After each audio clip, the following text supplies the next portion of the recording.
Hello, ladies and gentlemen. Welcome back to the Overwatch Carbon Series, where the only thing that is constant is grilled cheese and the fact that we're always going to get surprised from week to week. Gilfrost here with Hex and ZP.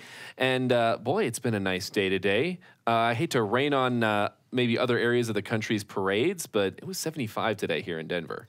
Yeah, and I still brought my jacket because it might be snowing when we leave. That's how Denver works. Denver really can't make up its mind, although I will say people in the Northeast are probably looking at that and going, why, as they shove themselves out of quite a bit of snow. Yeah, I just wanted to make as many enemies as possible by saying that. That's why I wanted to lead the stream with that. So follow me on Twitter. Go ahead and you can haze me there if you'd like. I'm at Gilfrost. Just all of the hate mail goes right to my direct mail inbox. No, but before we get into this week, let's take a look at some stuff that happened yesterday. We had 3 very interesting matches. Here's some info from them. This time, he's very up. Jake on the miracle flank, though, trying to bring it back. This could be a throw. Why are you doing this? They can still get on the point. I mean, maybe it works out, but this is such a risk. They already lose heat, and here comes Jake, 3 HP. Will he get it? He does! Ube, finishing Dragon Blade to the back, has 1, picks up 2. Super getting played there by Fluke, and here comes Dragon Blade by Jake, trying to pull it back and takes down 2. So it's a swift strike by Jake with 3. And that is quite the Dragon Blade to pull things around, and no. Are they gonna do it? Super with a bit of cleanup. The payload almost to the end. LG Evil. It was just the right amount of stalling in there for the Graviton, and Complexity might have thrown this one away. Trying to pull this back here, does pick up 2, but ready for this next fight. Oh! By the sound barrier, but the rest of the fight certainly going well, but the res comes in. Great position to finish this out. 3 kills to 0 here. Goodbye, the boop! Overtime ending, and Team Liquid, there will be no historic upset. Juvenile, very hit or miss in his Earth Shatters, trying to set one up. Well, he's looking for the shine, and it's a big hit. It's a home run, in fact. 5 people knocked down, gets the charge on the Ana. Graviton comes in from Renegades, but is poorly thought out. I think it was trying to protect Megachu, and a counter Earth Shatter by Nomi. Yikes. No, Grim alone up top. I don't know how many times you have to say it. I believe I promised I was going to get a tattoo of saying you can't leave Grim alone on the high ground. Agilities goes in for the hook, does end up grabbing Juvenile there.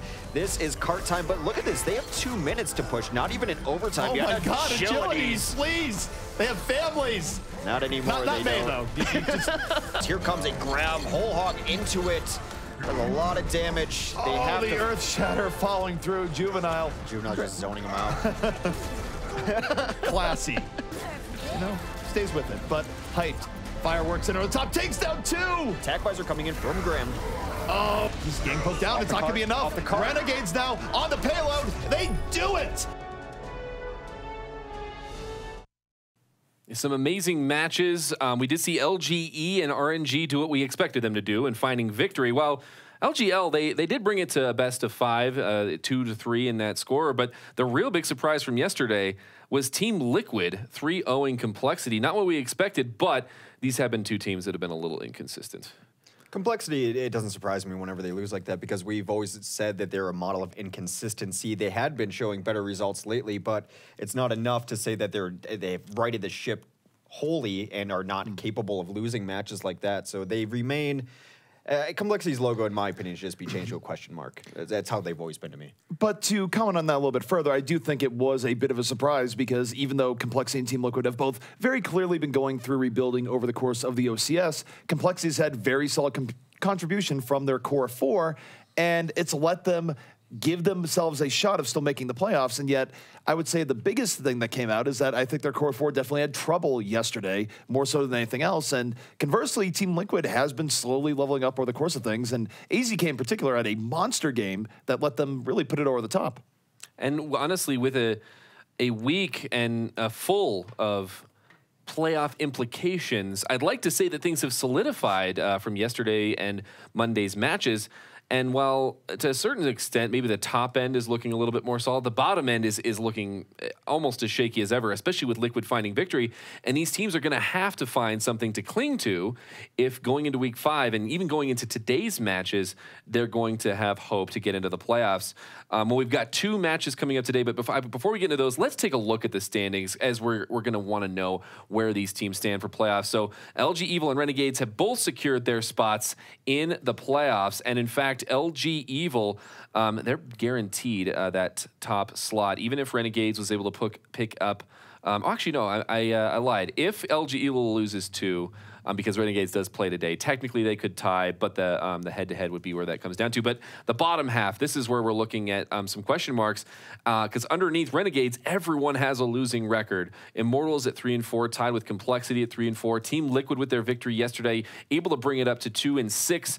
And then, of course, LG Loyal rounding out that bottom here at 1-6. They're looking to find a victory today, as they are one of our matchups. Today, we're going to be watching a repeat of last night's final late-night match of RNG versus IMT. That's the Detroit Renegades versus Immortals. And then later on, we will see Complexity versus LGL. But let's take a look at this matchup right now. Renegades versus Immortals. What did we see last night, ZP, from these teams, and how does that apply to what our expectations should be coming in today? Well, I think one thing is if you go back and look at Watch Point Gibraltar, you saw one thing that was very clear, which is that I feel like the tank and support play coming out from the side of Immortals was certainly not on the same page, because you actually had on display a situation where Mangachu was losing very solidly the Grim Reality just about every time in a soldier-on-soldier battle. Now, that's not the only story of the fight, because, of course, Immortals wasn't able to win there despite that disparity. Why not? You saw Jesus coming in on off-tank, getting incredible contribution, and just overall for Immortals, they weren't able to give Grim extra support there. They were losing outright. So even with that DPS difference being significant in that case, the supporting cast for Renegades was playing far better last night. The secondary DPS are really going to be important, because I think you're right that they will equalize each other a little bit with Mangachu and Grim Reality. That's going to be a battle that we watch generally as they pick different heroes. But Jesus, I think, played better than Agilities last night. Agilities has been somewhat quiet for the last about 3 weeks, I think. Not just the giant games we're expecting out of him. I think his Genji play needs to get to a higher level. That's where he made his name. His Roadhog play has been fine, I think. But the battle between Jesus and Agilities as we go forward is the one to watch in these matchups. And it seems like they did have the most success when they were running 3 tanks with that Roadhog played by Agilities, because when they've tried 3 DPS, they just can't enable them, especially Grim Reality, as well as they have had in the past. Let's take a look, though, at the Renegades roster, as they are going to be the away team coming into today. And we already mentioned a couple of those names in Jesus and Mangachu, but then we've got IKO rounding out their DPS, someone who we've been looking to step it up on that Genji. It's given Renegades, I mean, maybe a little bit of a shot in the arm. We've talked about how Saipei was not lacking, but they've definitely been feeling good about his Genji. And then Zarya, we've also seen him on Diva. And then, of course, Juvenile, Sherlocky, and Jur going to be the consistency in the tank and support roles. Any thoughts and final comments on this Renegades roster coming into this matchup? When you look at the history of the Renegades roster, they've always excelled when they've had a strong Zarya player. We had talked a little bit last night about how that enables Juvenile to be as aggressive as he likes to play. It takes some pressure off of other people. Aiko, while I do think that his Genji is not at the same level as their previous Genji player, I think his Zarya is definitely a higher level. Right. I would say that right now Aiko is playing a better Zarya than we saw from Saipei. Genji-wise, he's been good. I wouldn't say he's been game-breaking in the way that we sometimes saw Saipei go off, but he's also, you take a look at overall, it hasn't been a case where you go, why is he on this? Maybe a few questionable Dragon Blades here and there, but Aiko has been reasonably solid, and when Renegades has struggled, you can't really point too much to him being a primary cause. So for a sub coming in here, Aiko's actually been making a pretty decent name for himself. Well, he is definitely going to be a key to victory for them. But looking at last night's performance especially, let's take a look at our player to watch, because it is going to be Jesus. You had mentioned it earlier, one of the first things we talk about on the desk, and it came from behind. And in this case, it is going to be a pulse bomb. Because we were even talking about how when they were going up against McCree on Grim Reality, how difficult it is to play Tracer against tanks with that are all really trying to protect a somebody like that. And even with that, he was still building up ult charge. He wasn't getting any flashy kills with his pistols, but he was getting some really key pulse bombs, especially on King's Row. And so he's definitely going to be someone who could be a difference maker coming into this match. But let's go ahead and flip the table here and take a look at Immortals roster, as they're going to be coming into this one now down 0-1 in this matchup, and they're looking to tie that one up here and bring themselves one step closer to hopefully getting out of this potential 4th place spot coming into playoffs. And actually, they're in danger of not even getting in the playoffs, depending on how Liquid performs. But looking at their roster here, you've got Grim Reality and Agilities, of course, Nami and Hyped. And we've got Hyped in this tank role, but he's been flexing back and forth. We have seen him on the likes of Tracer and then Nathan and Verbo in the supportive roles. So if we talk about some of the strengths of Renegades, what are we expecting, and how does this Immortals roster change what happened yesterday and maybe find victory? I mean, really, they're going to need more contribution out of almost everyone. When you take a look at how Renegades was dealing with them, it was almost every part of Immortals that was playing below par, which is a very big switch up from how things used to be, where we used to look at Immortals and say, wow, they're winning everything, they're doing well. I think it's a mix of game planning in terms of coming with compositions that don't necessarily suit their style, and it's a mix of players in general just having bad days relative to what we've expected of them. The only player that really looked very good yesterday was Grim, and everything else had flaws. But I think clearly I'd like to see them go back more to what they're good at. I don't think 3 DPS has been particularly kind to them, so maybe going back to that. And then certainly, of course, you're still dealing with Renegades when Mangachu is on Pharah. Run something that lets you remove him from the sky very effectively, very quickly, or things go downhill fast. I would tend to agree. I think some of the new things they are trying have worked out a little bit for them, though, especially being more aggressive on the defense on Gibraltar is something they've been toying around with. It looked pretty decent last night. Hyped is still a question mark for me, but last night he showed us one of the better Tracer lives he's had in a very long time. He had a very nice 5-minute run on Tracer on that said Gibraltar map, so that could be a piece looking in place. But Grim Reality's effectiveness is going to be determined by the other team. So everyone else has to step up their game. Like you mentioned, that they're the ones who can control their destiny. Grim is at the will of the opposing team's diva. Yeah, and while he is going to be a very important key to victory, another thing that it could make his life a little bit easier is dependent on the player to watch for Immortals, and it is going to be Agilities coming into this one. We're talking about your alt DPS. Well, he's going to be the one for Immortals, trying to match up what Jesus can bring, and in this case, we talked about maybe what we're wanting him or expecting him to play, maybe wanting to see more outstanding performances on Genji, but definitely going to be watching him on Roadhog to try to give the room that Grim Reality needs to actually succeed coming into this matchup. We do have the map, by the way, for map number 1 of this best of 5 series, and it is going to be Eichenwald, this time selected by Immortals, and this is something that they have been selecting. Well, they would also want to select this against Renegades anyways, because Renegades has had 2 epic losses in map 5 on Eichenwald, and it's actually going to be pretty interesting for us from the viewer point of view here, because we get to see how a fresh Renegades team plays on Eichenwald, where have they been playing poorly on it because they've been fatigued, or have they been playing poorly on it because they are just bad at Eichenwald? Well, guess what? We get to answer that question to some extent in just a little bit. Well, how they deal with second point, I think, is going to be most interesting. Granted that we get to second point, that was the problems that I think they had when they were looking a little fatigued. That was our guess that's why they were playing like that. How they handle the high ground and taking over the high ground on attack especially is going to be interesting to watch. Well, especially because Immortals, they really favor the high ground, and we've critiqued Immortals in the past about how they play on most second points, most notably, of course, Hollywood, and it does seem like something they've been working on, because the last couple of times we've seen them on second, specifically on Eichenwald, they have seemed to have different answers. They've been playing the high ground defense, really enabling Grim Reality to rain down terror from above, most likely on 76 in this case. So it is going to be curious to see how these teams adapt, and in this case, Renegades, and how they can deal with it versus the other teams that Immortals has been facing off against.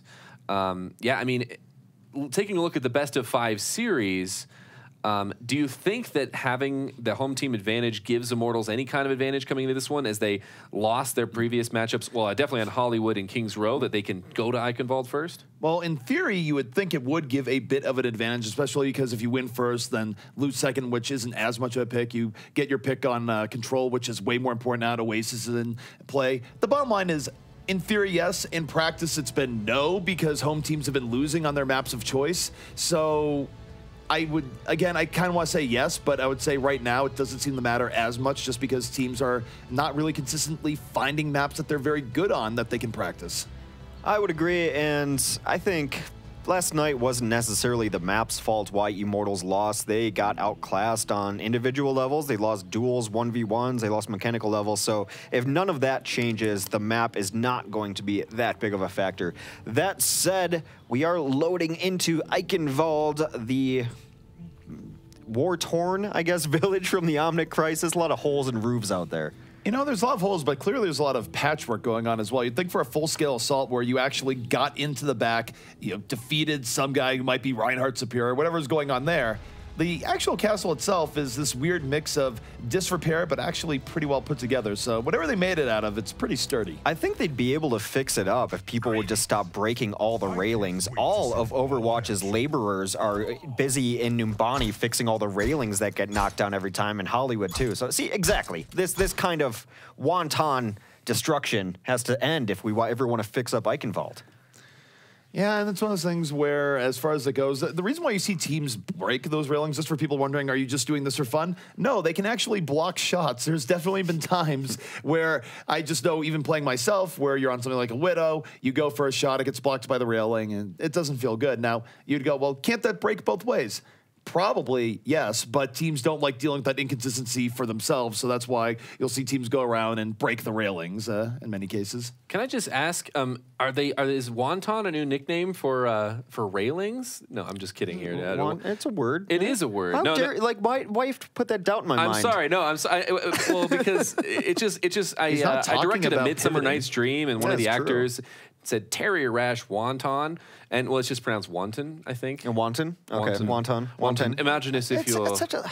No, wonton is acceptable. Now I want soup. I was just picturing Genji like stepping on like crab cheese wontons, you know, which was an image. And here that I I was sitting here thinking you and I were friends. Thinking about food, but let's take a look here at the defense coming out here from the side of Renegades. Hex, anything here that's surprising you? Because it does look like it's a standard dive defense coming out.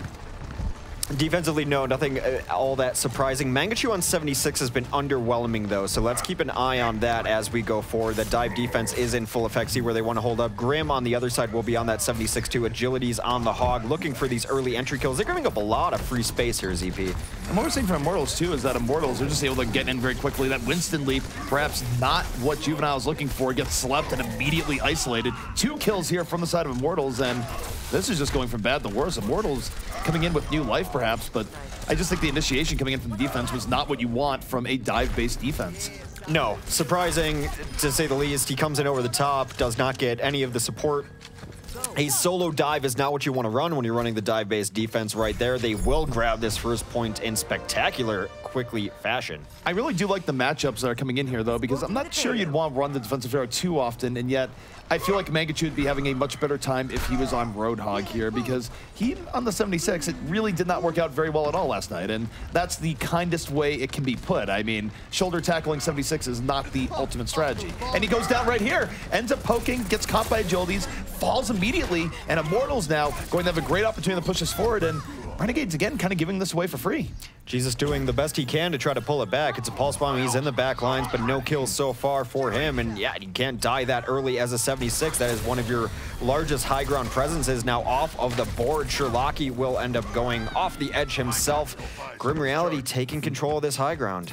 I didn't like that from Jesus, who's normally been very on point tracer-wise. They're going into the back line, fighting what is a 1v6. This is not a pub game. This is where you at least want a little bit of distraction coming in from the front. No one from Renegades was remotely nearby, and it's not like he was caught out. So that was a misplay there by Jesus, where he was probably looking for an early pickoff, but risk-reward not entirely there.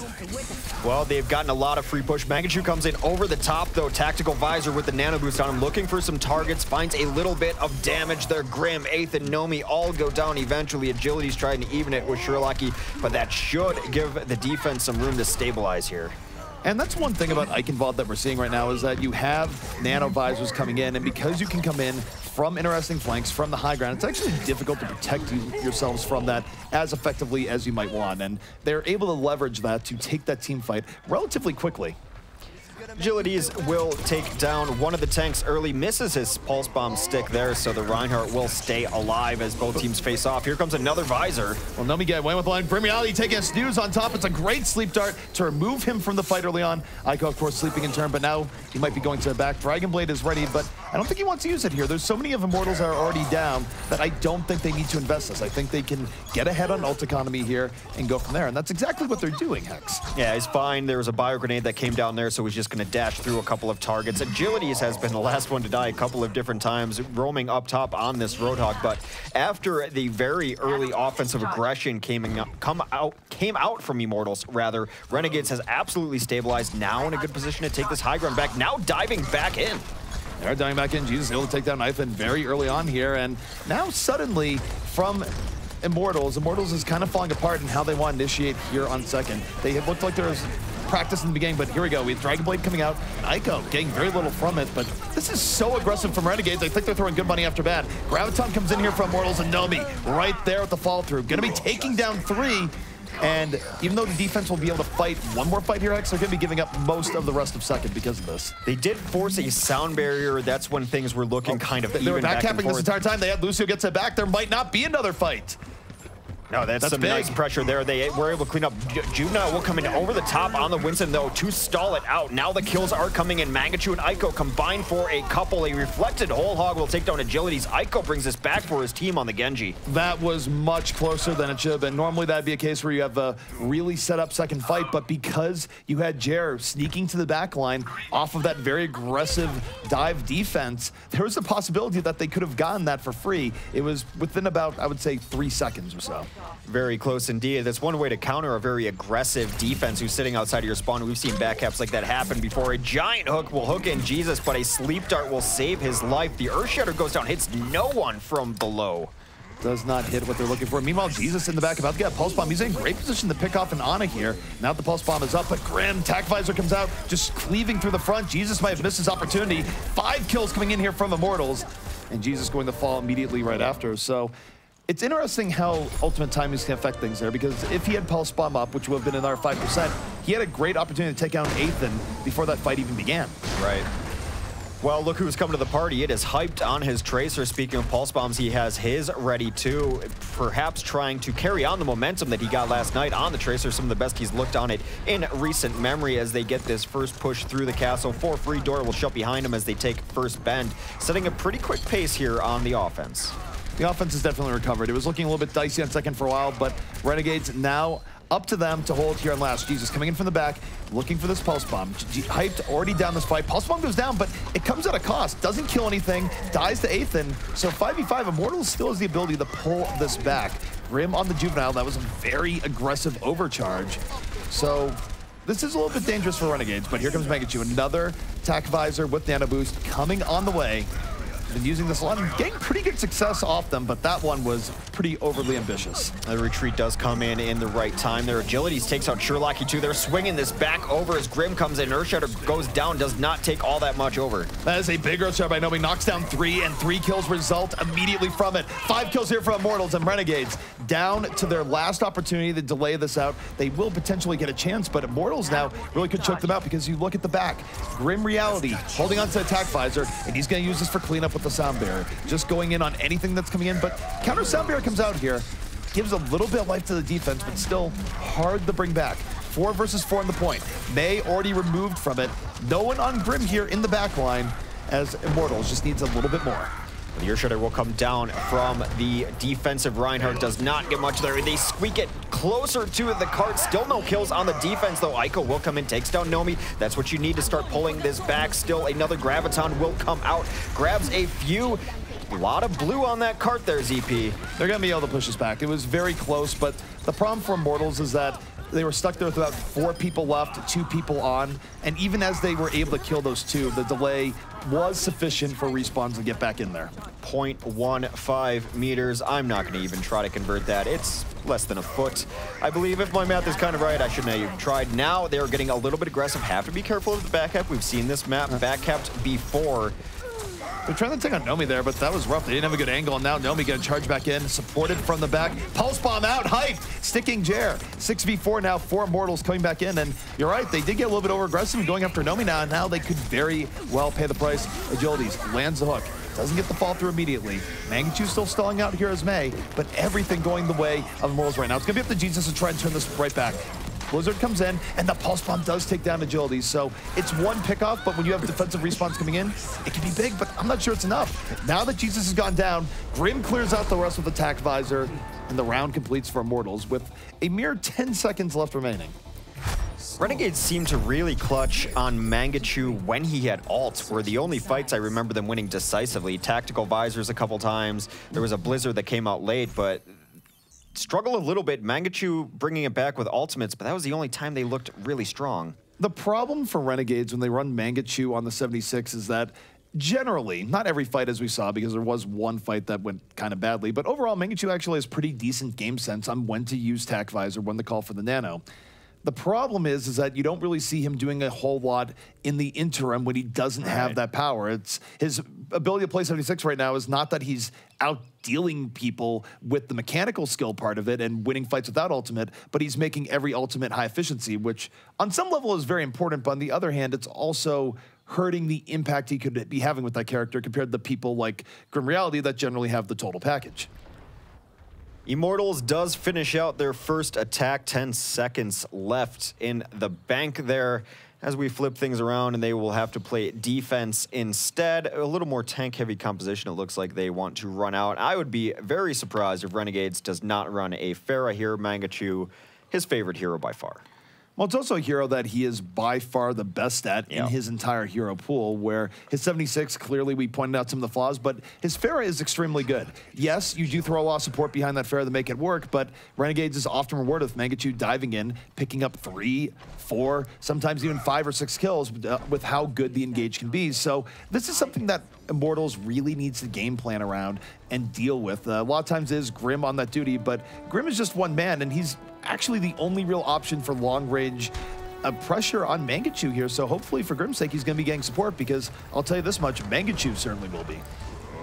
Absolutely. That was a micro fight that we highlighted earlier coming into this. Mangachu versus Grim. They will be going at it mostly because the hero selection process that it's Pharah Beast versus the hit scan. Oftentimes Agilities and Grim do take down 2 right away. Agilities grabbed a 3rd. We expected him to show a big Roadhog. They're getting a lot of work done. When Agilities is having a good game, you can expect him to get an early pickoff in many of the fights. And when you break down Overwatch stats, just getting that first pickoff greatly increases your odds of winning the fight overall. So his Roadhog very much on point, and thus far it's been working out here for Immortals, but still a long way to go in this first point defense. That pick potential, a big reason why you see Roadhogs so often in compositions.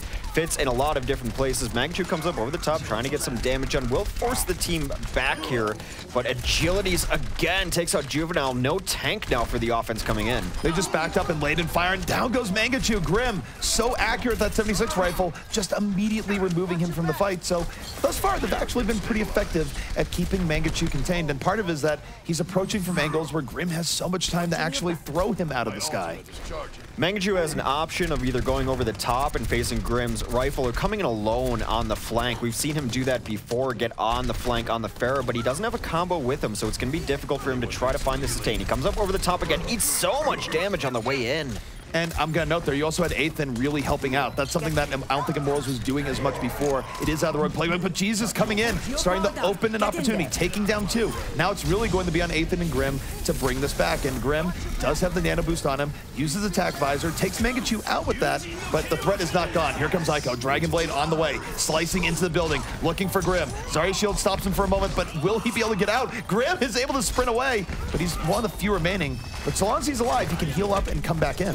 They really wanted Grim there. He got discorded and chased very hard. Ico is going to go down to the Lucio as he was trying to get that done. Sherlocky takes out Nomi here. A sound barrier comes off for the defense, trying to stay alive during this engagement. It's been the best push so far for Renegades. Jesus will grab another. Push continues. They don't even have a tick here yet, though. Immortals has been very much rope-a-doping this, where they've been running around, not dying anywhere near as quickly as Renegades needs to take this point. That said, Mangachu is back in this fight and does connect. Grim going to be out. This means Mangachu now with plenty of room on the point, and actually Immortals are just out of gas. They have to give it up and go to defend second. Rope-a-dope is a term we use a lot with Immortals. They are one of the best teams at stall, which has given them a chance to win a lot of the assault maps, which we'll be going to next. However, Mangachu comes in over the top, tries to get a barrage. Grim shuts him down. That could have been massive. Unfortunately, Grim had the solution there, the Helix rocket right to the stationary Pharah. And now Immortals, after taking him down, is fighting in this tiny choke point, but it works out for Agilities. Gets a hook, gets the early kill, and now Grim is in his comfort spot. This is his happy place right now, Heck. Here on the top, plenty of room, very long range for a soldier, and very deadly when you go for tactical visor flanks from that positioning. Grim uncontested on the high ground. Good idea, bad idea? Great idea for Grim. And are we making old Animaniacs references? I'm glad you got the Animaniacs reference. There we go, on the same page on that one at least. Grim is up top, has tactical visor, will pop it right now. Goes for the tac visor, and this is an interesting tac visor. I think it's a little bit early. You can wait till people come in, but he still thinks he has a shot and takes down one. It's all right. They'll get that. I don't think they really needed that to throw it back with Agilities getting the pickoff, and Jesus just wondering here, where's Grim? Jesus shows up late for the party there. He had a pulse bomb to bring. Does find Ethan down below, able to clean him up to start this off. Well, that's an entirely different type of justice raining from above in the form of a pulse bomb. Different type of explosive, same concept. Look at how deep Immortals is right now. Still very much in Renegade's face. Haven't really seen Immortals go this deep on Eichenwald before, but it's going to buy them some time. I don't know if it's as wise, though, because Ico cleaning things up here, not only cleaning things up but with these resets, but also going to be able to save a Dragon Blade for the next fight. Ico goes to town there with the dash resets. It is something that Immortals has tried to incorporate in their game, being more aggressive on the defenses, not only to set up on first defenses, but to try to do a little bit of the spawn camping that some of the more aggressive teams have been doing. Renegade, Selfless come to mind, of course. Agility is going to hold this high ground, looking for hooks on this defense as they set up, rotating again high with his Lucio. Still nothing. Both teams just staging up. Both teams are looking for a play here. Of course, Renegade's being stalled out for quite a while. The pulse bomb on the Ethan immediately. This is going to open so many things up. That's a very big play here by Jesus, and that's why Renegade's stalling. But the Graviton Surge comes in for Immortals, and that's going to let them equalize a bit here. So despite the early pickoff, they gamble in with the Graviton, and they're rewarded with the team wipe. And now Renegades are going to be down to maybe 2 more pushes, X.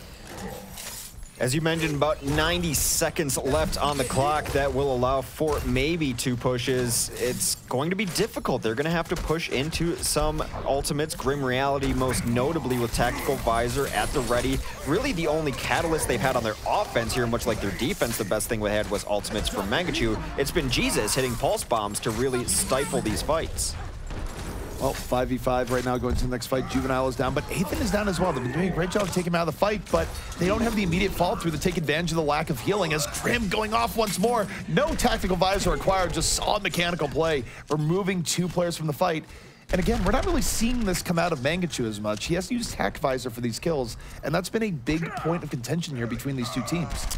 It's been Jesus for the most part on this Renegade's offensive push. He's taking out healing, probably trying to get a little bit more going on, but they've been going into most of these fights 6v5. Ico's going to have a chance with the Dragon Blade. Well, they're on the payload right now, but here comes Grim coming in on the flank, and he gets slept. They were ready for it. He's going to be taking a nap. That ultimate not going to do anything in this situation, but Agility's trying the whole hog here onto a point, but it's very close. They almost have this a second. Immortals needs to dive on this. And they will, as the rest of Renegades still resetting. So the Nano Visor wasn't even as necessary to win this fight. Well, Grim is awake now up top, and he's doing so much damage onto these last reinforcements of Renegades trying to get in, but the kill feed all in Immortals' favor. And this is do or die. Ico needs a huge Dragon Blade here to bring this back. Gets 1, looking for more. It's Jesus and Ico in the back line. Double flanker, they pick up 3, but Agilities is trying to be the glue here. He's already grabbed Mangachu pretty quickly into this fight. Ico, the last hope here, gets pooped back, has to dash back up. At least he died that way. No crocodile food this time, and this is always rough when your Ana player is on Sombra just to delay and buy time. But for Renegades, this is all they can do. If they are not able to send the payload, it's going to end right here. It's desperation mode, and Earthshatter will come down, put Jer on the floor. That is Immortals taking our first map of Eichenwald's. They looked very strong. Agility's Roadhog got so much done, even beyond hooks. It's always the measure of a good Roadhog is when the hook's on cooldown, is he still getting work done? He was. Agility's had a great game there. Grimreality was very measured. And again, it wasn't just him getting kills with Tactical Visor. He was finding ways of taking out 2, 3 people with normal 76 DPS. And again, I'm going to draw the comparison where you take a look at Mangachu. He had great Tactical Visors, but when he didn't have that up, he wasn't getting much done. And when you think about when Renegades is successful, when are they successful? When Mangachu is on the Pharah or on the Roadhog. It is a big step down right now for this team when they put him on 76, and that's just fact. Yeah, part of me wants to ask why we're seeing this, but I feel like there really is no good answer as far as we can't know why. Maybe he's practicing it. Maybe it's been going well in scrims. They've been beating everyone in scrims on 76, guys. I don't know what you're talking about. Everyone has been beating everyone in scrims. It is actually impossible to have a loss in scrims if you add up the math between all the teams saying that they win all their scrims. Yeah, we've done the math. Just trust us.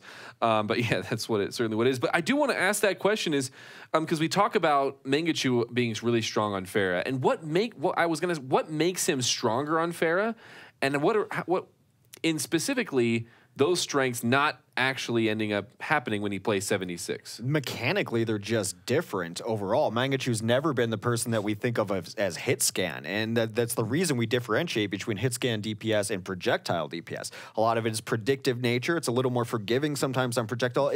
I don't even want to say more forgiving or less forgiving. They're completely different skill sets.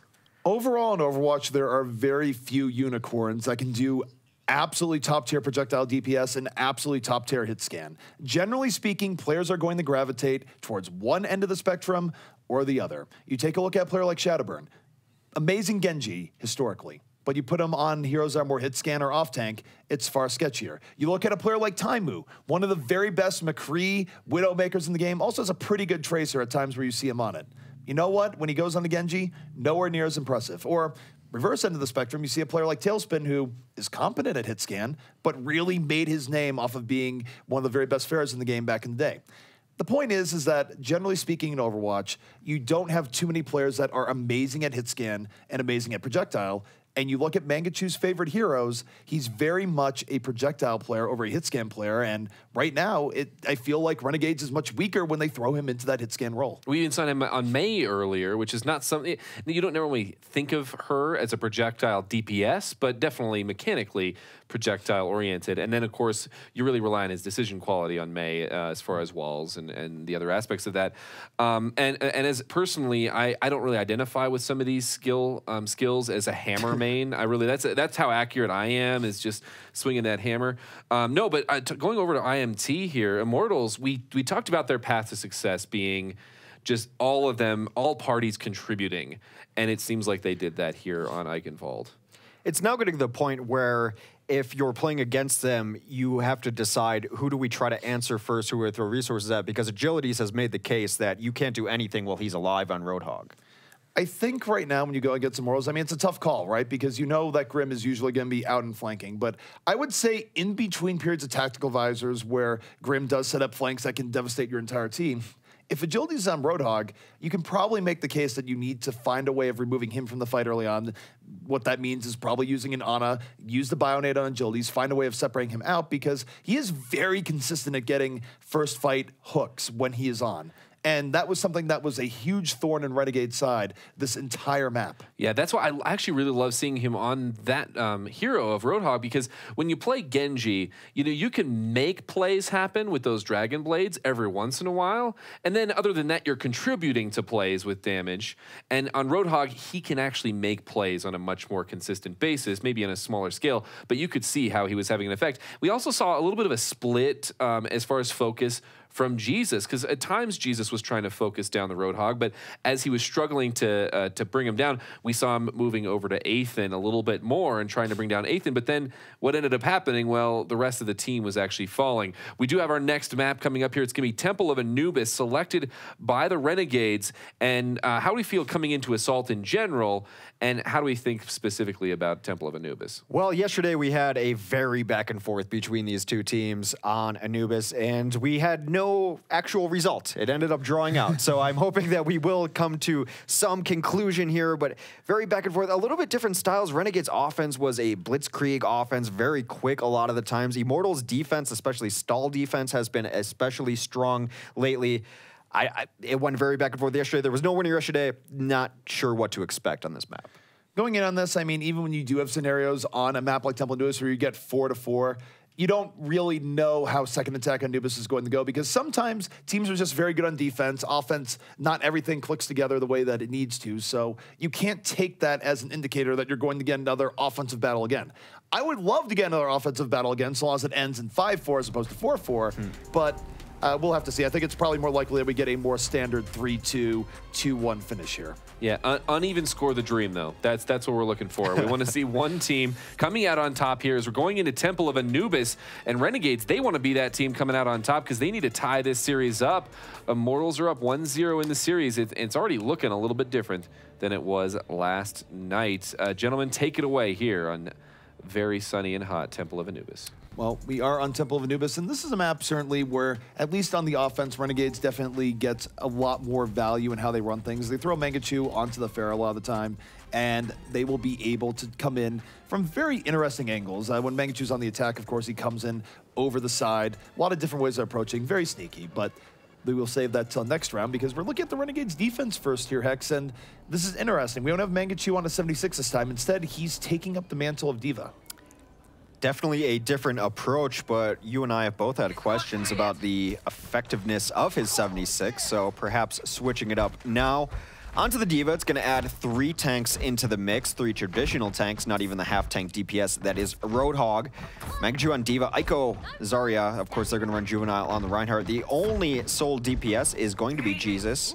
It's an interesting conversation. We don't see a lot of just triple tank on defense. Oddly enough, on this map, you see a lot of dive defenses. You do, and one thing that's actually interesting as far as the defense goes for Renegades here is that I'm just thinking how good it would be against the standard offense from LG Evil where they have Jake on the offensive McCree. You know what can ruin your day as an offensive McCree when you need very pinpoint coordination?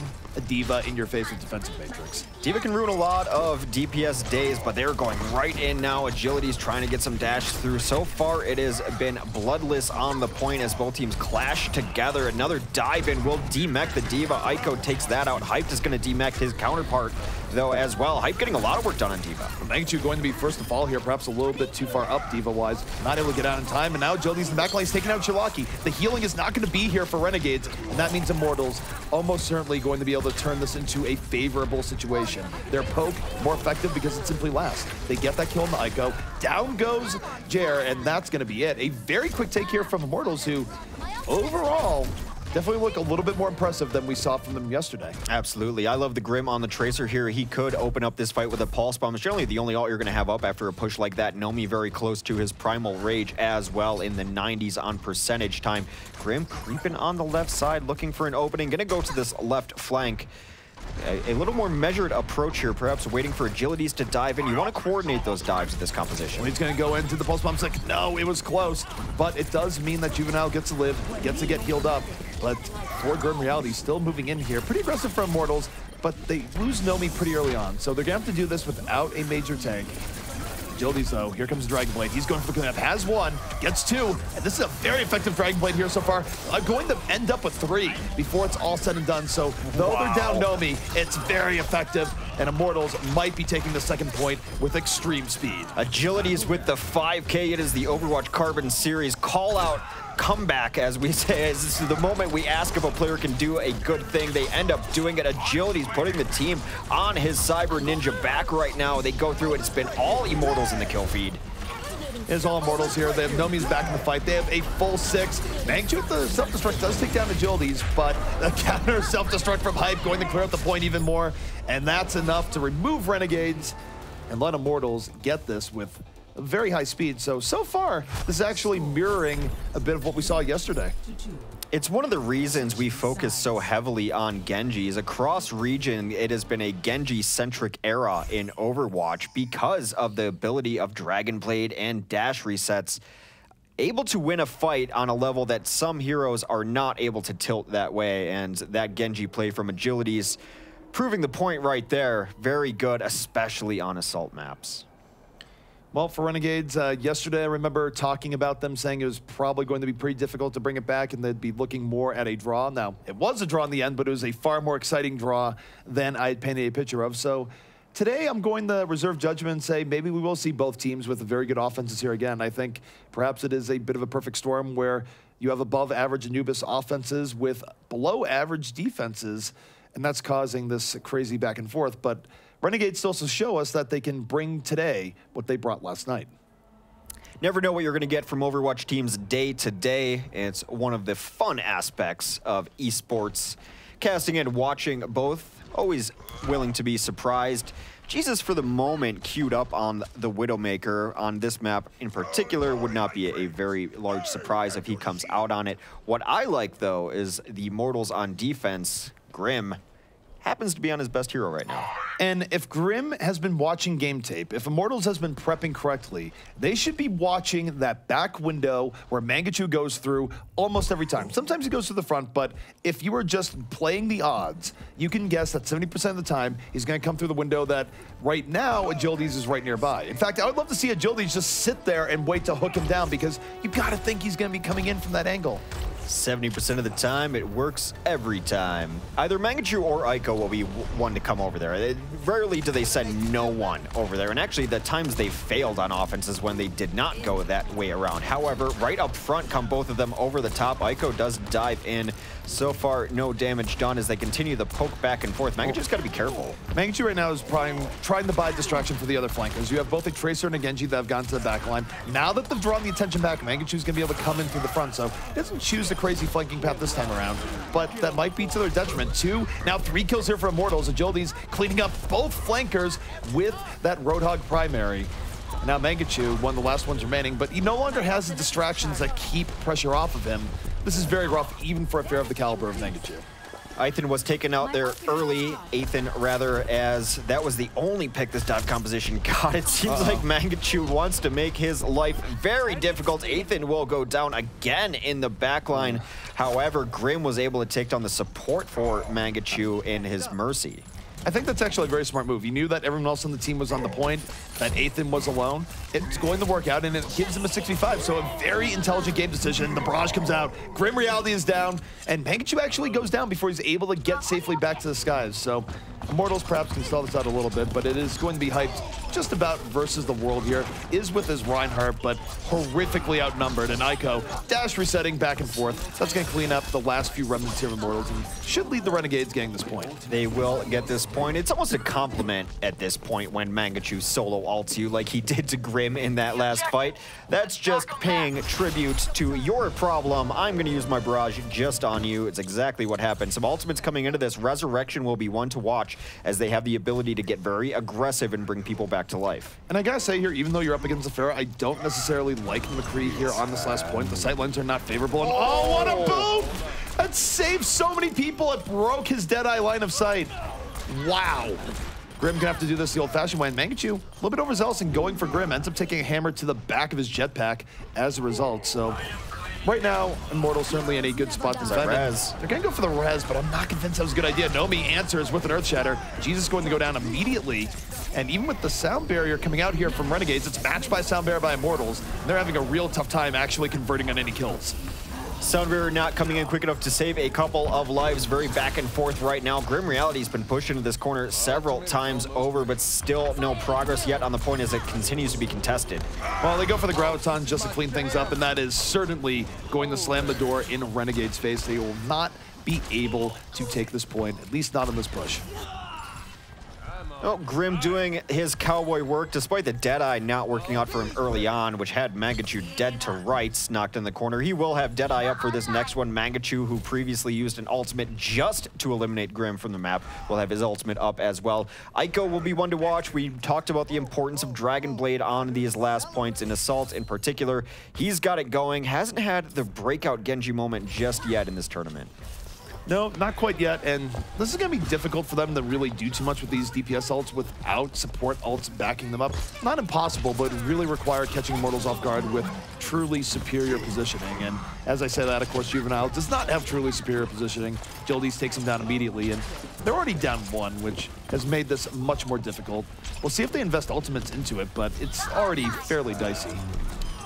Well, Grim will take down Jur with that Deadeye. Happy to get his one there. The combo still poking around in there. Jesus comes in, hits a huge pulse bomb, takes out 2 tanks. And there's the barrage coming in over the top because Jesus opened the door. Ico looking for the bit of cleanup. Slicing. Ethan, no chance of living there. And Immortals going to be thrown off this point to some degree. Renegades making it happen off of that big pulse bomb by Jesus.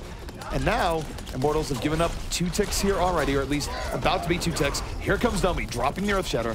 Knocks down a few, but the follow-through, not necessarily there. But they did get a nice kill onto Mercy, which means that if they do get pickoffs, they're not going to have to worry about the res. But Grim just went down again. This is going to be difficult to actually bring back. Well, it's desperation time as Ethan has switched over to the Reaper of all things. It has been all Renegades on all these kills, so close. They are just a small little tick away, but you have Agilities coming back in there. Not able to get as much as he wants. Hype, though, on to Jesus. A few pickups here for Immortals, but almost everyone's down. It's just Verbo, and that is going to be it. The round is capped, and we're going to be going to extra rounds here on Anubis with plenty of time in reserve. A sequel to what we saw yesterday. Anubis back and forth on this map between these teams. 2-2 so far with a lot of time in each bank. A little over 3, most of the way to 6 minutes on the other side of things. So just so people know, as far as this goes here, because Immortals has more time, yes, you will be seeing Renegades on the attack, not once, but twice in a row. So there's no mistake there. It's not Mangachu going for a defensive Pharah, but I kind of would almost like to see a defensive Pharah at this point with how he has been playing on the non-Pharah heroes so far tonight. Well, we made good note of his 76 being questionable at times. His Diva, which he ran earlier, died immediately to Hype's Diva. If you're going to get into a Diva battle, you don't want to really be going against Hyped, who's been on that Diva for a very long time. However, it is the attack, so he'll be playing the Pharah. He's been very good at the Pharah on attack.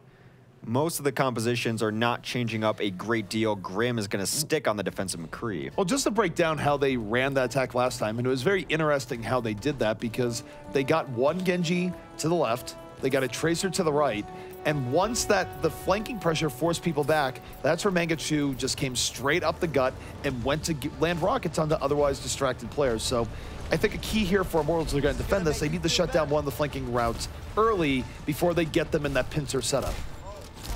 I would agree. Mangachu coming in over the top, trying to just damage the shield. Ethan very far back in the corner. Very likely Mangachu's target. He's been a top priority for this Renegades team. He has died early in a lot of fights through no fault of his own, except just extraordinary pressure being put on Ethan. They will fall back to try to defend him, but they've given up a lot of ground, now sitting below in a shooting gallery. They are stuck in this room, which is hardly great positioning, but they're also not getting flanked anywhere near as hard as they were before, which means they have a much better chance of deathballing their way out of this. Juvenile is already down, so they can have some confidence here in a 6v5. However, with Hyped falling, that actually makes things much rougher for Immortals. And Jesus already with the pulse bomb takes down 2. He built that incredibly fast and made this room incredibly unsafe here for Immortals. But Electric Cowboy coming in. And they're giving Grim all the space and respect in the world right now. Not Juvenile, but you see what happens when you don't give a Electric Cowboy a bit of space. Well, still poking in. The combo still alive over top. They are going to get reinforcements. Mangachu will barrage down Nomi as that is the kill flipped over. Jesus goes down to Grim, though, back and forth. Well, the Fallen have been rezzed here, and yet here's Agility. He's just 76 out of nowhere, picks up 2, and he's actually able to take Mangachu right out of the sky. And if Immortals is able to pull us back, which is looking more likely now after that pulse bomb set them in a rough position, I think that this might force a change on Mangachu because you really want to Pharah into McCree 76? That's not a winning prospect. If it were anyone else running the Pharah, I would say that switch would already happen, but Mangachu, notably a Pharah enthusiast, a little bit stubborn sometimes on switching over. He's going to give it at least one more go, but this double hit scan is going to spell all sorts of trouble for not only Mangachu, but it's still pretty good against the flanker options that they're running as well. It's not bad, but Juvenile flooding into this room early on is able to take down Ethan with a little bit of help, so they're not going to have that healing power early on. They force out a kind of a panic graviton there that does very little. Now as a result, you see Renegades moving in with a brilliant opportunity here to turn this back, but Agility's still in this fight. Grim Reality, not so much, but it's really Nomi and Hype that are carrying this back. The tank play of Immortals covering when the DPS are not. And we didn't see that last night, but here comes Ico moving in, Dragon Blade onto the point, looking for Verbo. Will get Verbo, should pick up the double kill with Mangachu, and this will go the way of Renegades. Very solid defense, but it does finally falter. We're going to go on to last point here, but 1 minute and 10 seconds left to push it. Resurrection and Barrage are up. I'd be surprised we don't see them happen very quickly here. Well, this is where they are looking for the quick strike, and the Barrage taking down one despite the defensive matrix in Mangachu's face. He's going down for a nap, but still alive and in this fight.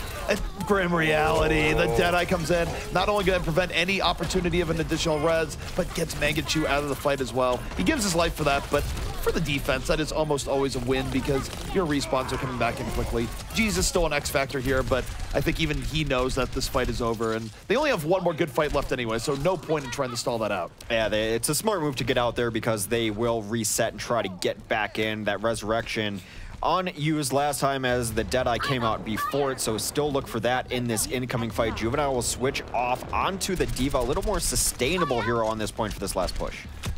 Last opportunity here for Renegades to put up 4 on the scoreboard. Immortals, of course, looking to position themselves for a 2-0 series lead if they can win Anubis. Pulse Bomb comes in from Jesus, gets absolutely nothing, which is rare because he's been very consistent on. It's going to be more up to Mangachu, but here comes the Nano Visor. Mangachu just removed with authority. And that's going to be Agility's rolling through, but here comes the res. It's only got 1, there's 2, able to bring a couple back. Not ideal at all. Sherlocky takes a lot of damage. Battle Mercy, activate, and die. Die quickly. So, Immortals able to handle that relatively easily. It's a great Nano Visor that just sort of stops Renegades where they stand, and it kind of shows you how much Renegades has been relying on Jesus to land just incredible pulse bombs to break things open, and the time that he doesn't, it goes pretty bad for them in a hurry.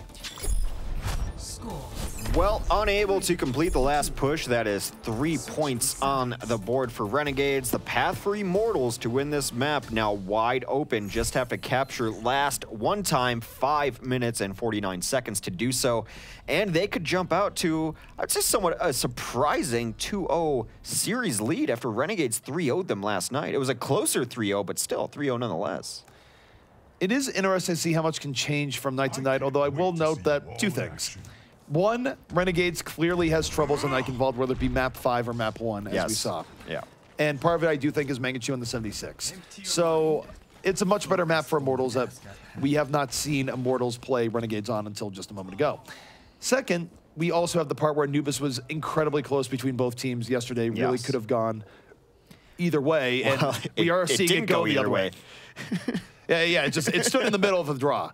But as all I'm saying there is that it's very close between the two. So the fact that we have some variance kicking in here, perhaps, and Immortals might take Anubis here if they're able to get 4 points, shouldn't be that surprising. So you don't necessarily have a narrative change here despite the margin of victory that Renegades has last night. I just think that Immortals could have taken Anubis last night, and Ike involved, not very good for Renegades. They were close enough, and as I mentioned in pregame, Renegades had won simply on mechanicals and out-dueling 1v1. Not the case today. That variance, as you mentioned, is kicking in a little bit. Jesus has been the most consistent part of the team. He will try to put them on his frail Tracer back. Tries to get some work done here, jumps off the edge. She actually does tons of yoga. That back is incredibly resilient. Not frail at all. She's dainty.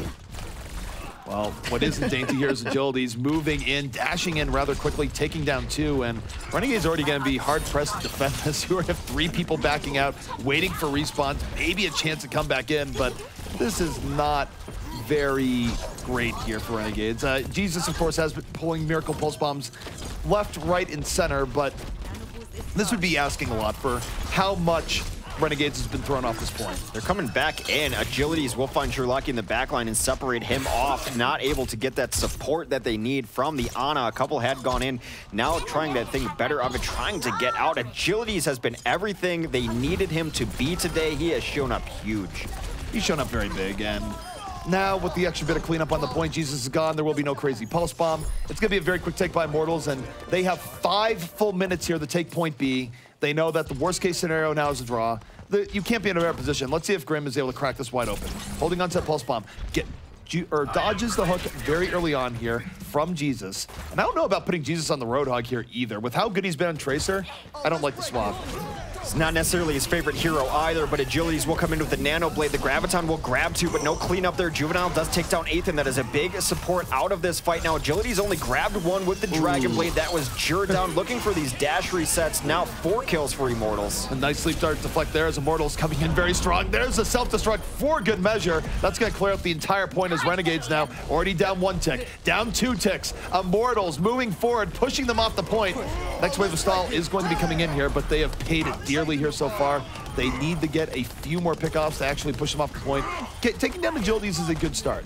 It's a very good start, but Grim Reality is still in and around with a pulse bomb up. But now with Nomi going down, this is actually starting to get pretty bad here for Immortals. Maybe they pull it back with some craziness, but more likely that Renegades is able to throw them off here and complete. But when you're this close, you still want to throw everything in on it. They're staying in. They want the progress that they've already gotten towards this 3rd and final tick to maintain. That's why you saw D.Va on the point there. Grim still in here, takes down Juvenile. That's a nice kill. If they can get reinforcements, and they're going to be going in 6v5. D-Mech, though, right away. Jesus takes down the other side of things. Grab does not grab all that much initially, but there's the cleanup. This should be a hold for Renegades.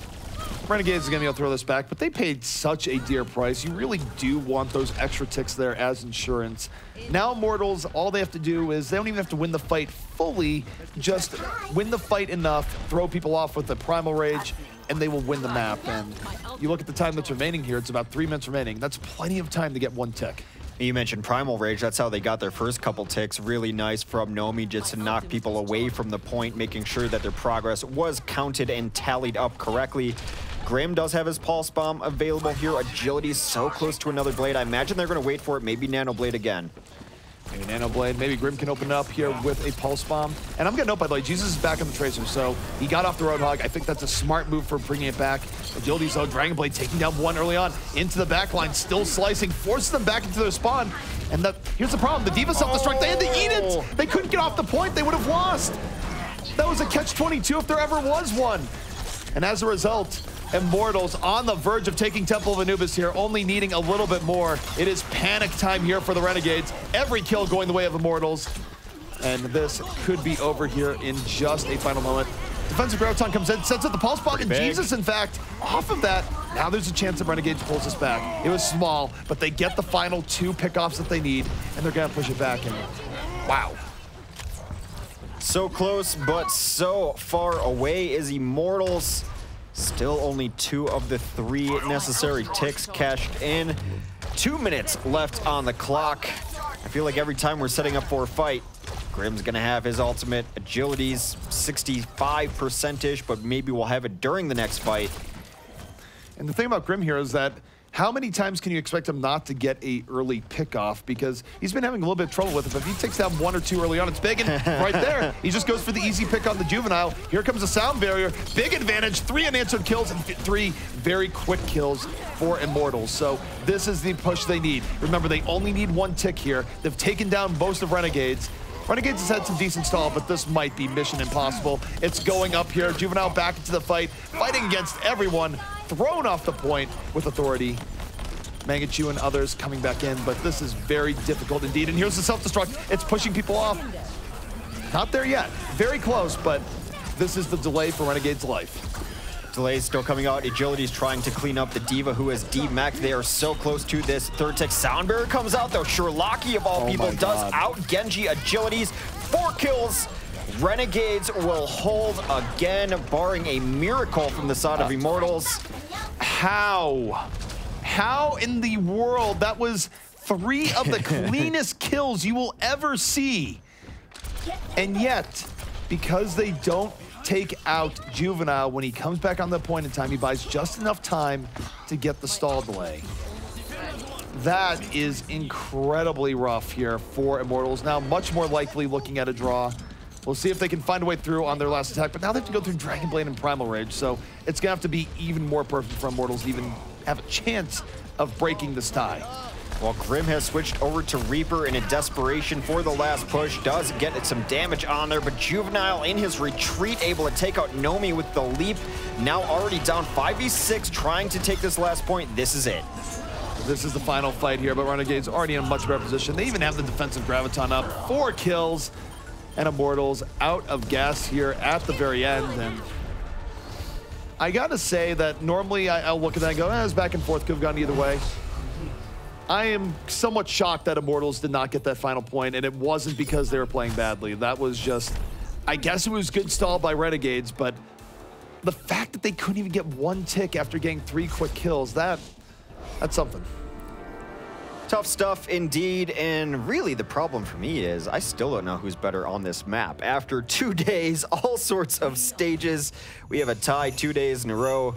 Jesus on the Tracer has been a very consistent damage dealer for this team. Did a lot of good work, not enough to secure a victory on the map, but enough to stave off defeat at the very least. She's been playing really well. He has indeed, and you saw there when Immortals was doing the best, part of that was, and it's hard to say if they were shutting down Jesus or if Jesus just wasn't contributing as much. Eichenwald maybe seeing that a little bit more, but we may not really have an idea of who's better at the map at large.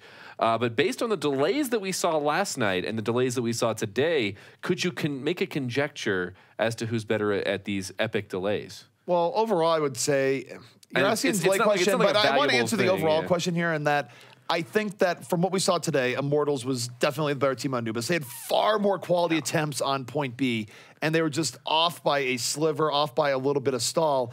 And the stall, I don't even think was necessarily this well-coordinated effort coming in from the side of Renegades. It really was just throw them back onto that point. I mean, they were wiped out for everyone aside from Juvenile that just managed to respawn in time. And it would have been a pick-off or a final cap there, if not for another 2 seconds as more people came in. So it wasn't like this was some really planned stall, just he got back on in time. Yeah, and they got the kills that they needed. And actually, Jesus was one of the people that made that happen with a nice pulse bomb there to turn things around, at least one of those fights. I want to bring up one other thing before we go into our next map, and that is we saw on the first point attack for Renegades, of course, they brought Pharah and Genji, Mangachu on that one, and they had an option for who Jesus was going to play. They were hovering Widow anyway, and then they ended up playing Tracer, and I just wanted to ask, what is the difference in how you play that, and what does Widow offer, and what does Tracer offer in combination with those other damage dealers? Well, Widow offers that initial pick-off potential, and you're always going to redefine the battlefield the moment a Widow is on the field. You can't be dancing into sight lines. It really forces the defense or the opposing team, regardless of which side they're on, to play in certain situations. I think at this point,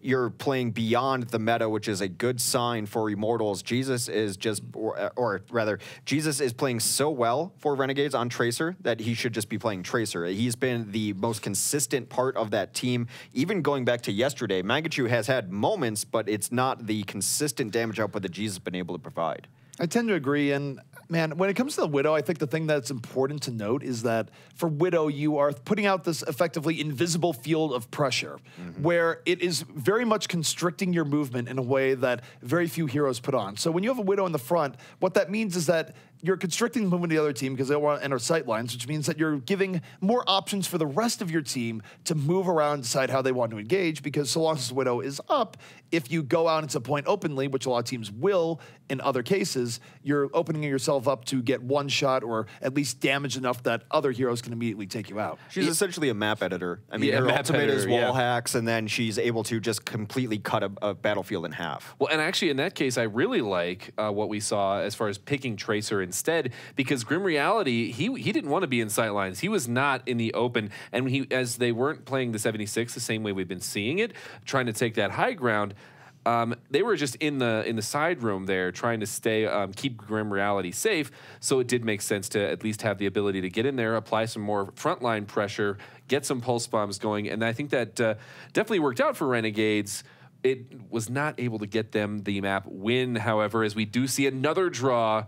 The dream is dead on Temple of Anubis, but that does mean that we move on to our next map. The series is still 1-0 in favor of Immortals, and the next map is going to be Nepal. This one once again selected by Renegades. Any expectations on Nepal? I know that they've got some stuff they bring out here. I think it's a good choice because Immortals has shown up strongest on Oasis. They gave them a fight till round 5 on Oasis yesterday. Nepal is a map that there are certain stages where you can run a Mei, you can run a Bastion, and those are Mangachu's specialties.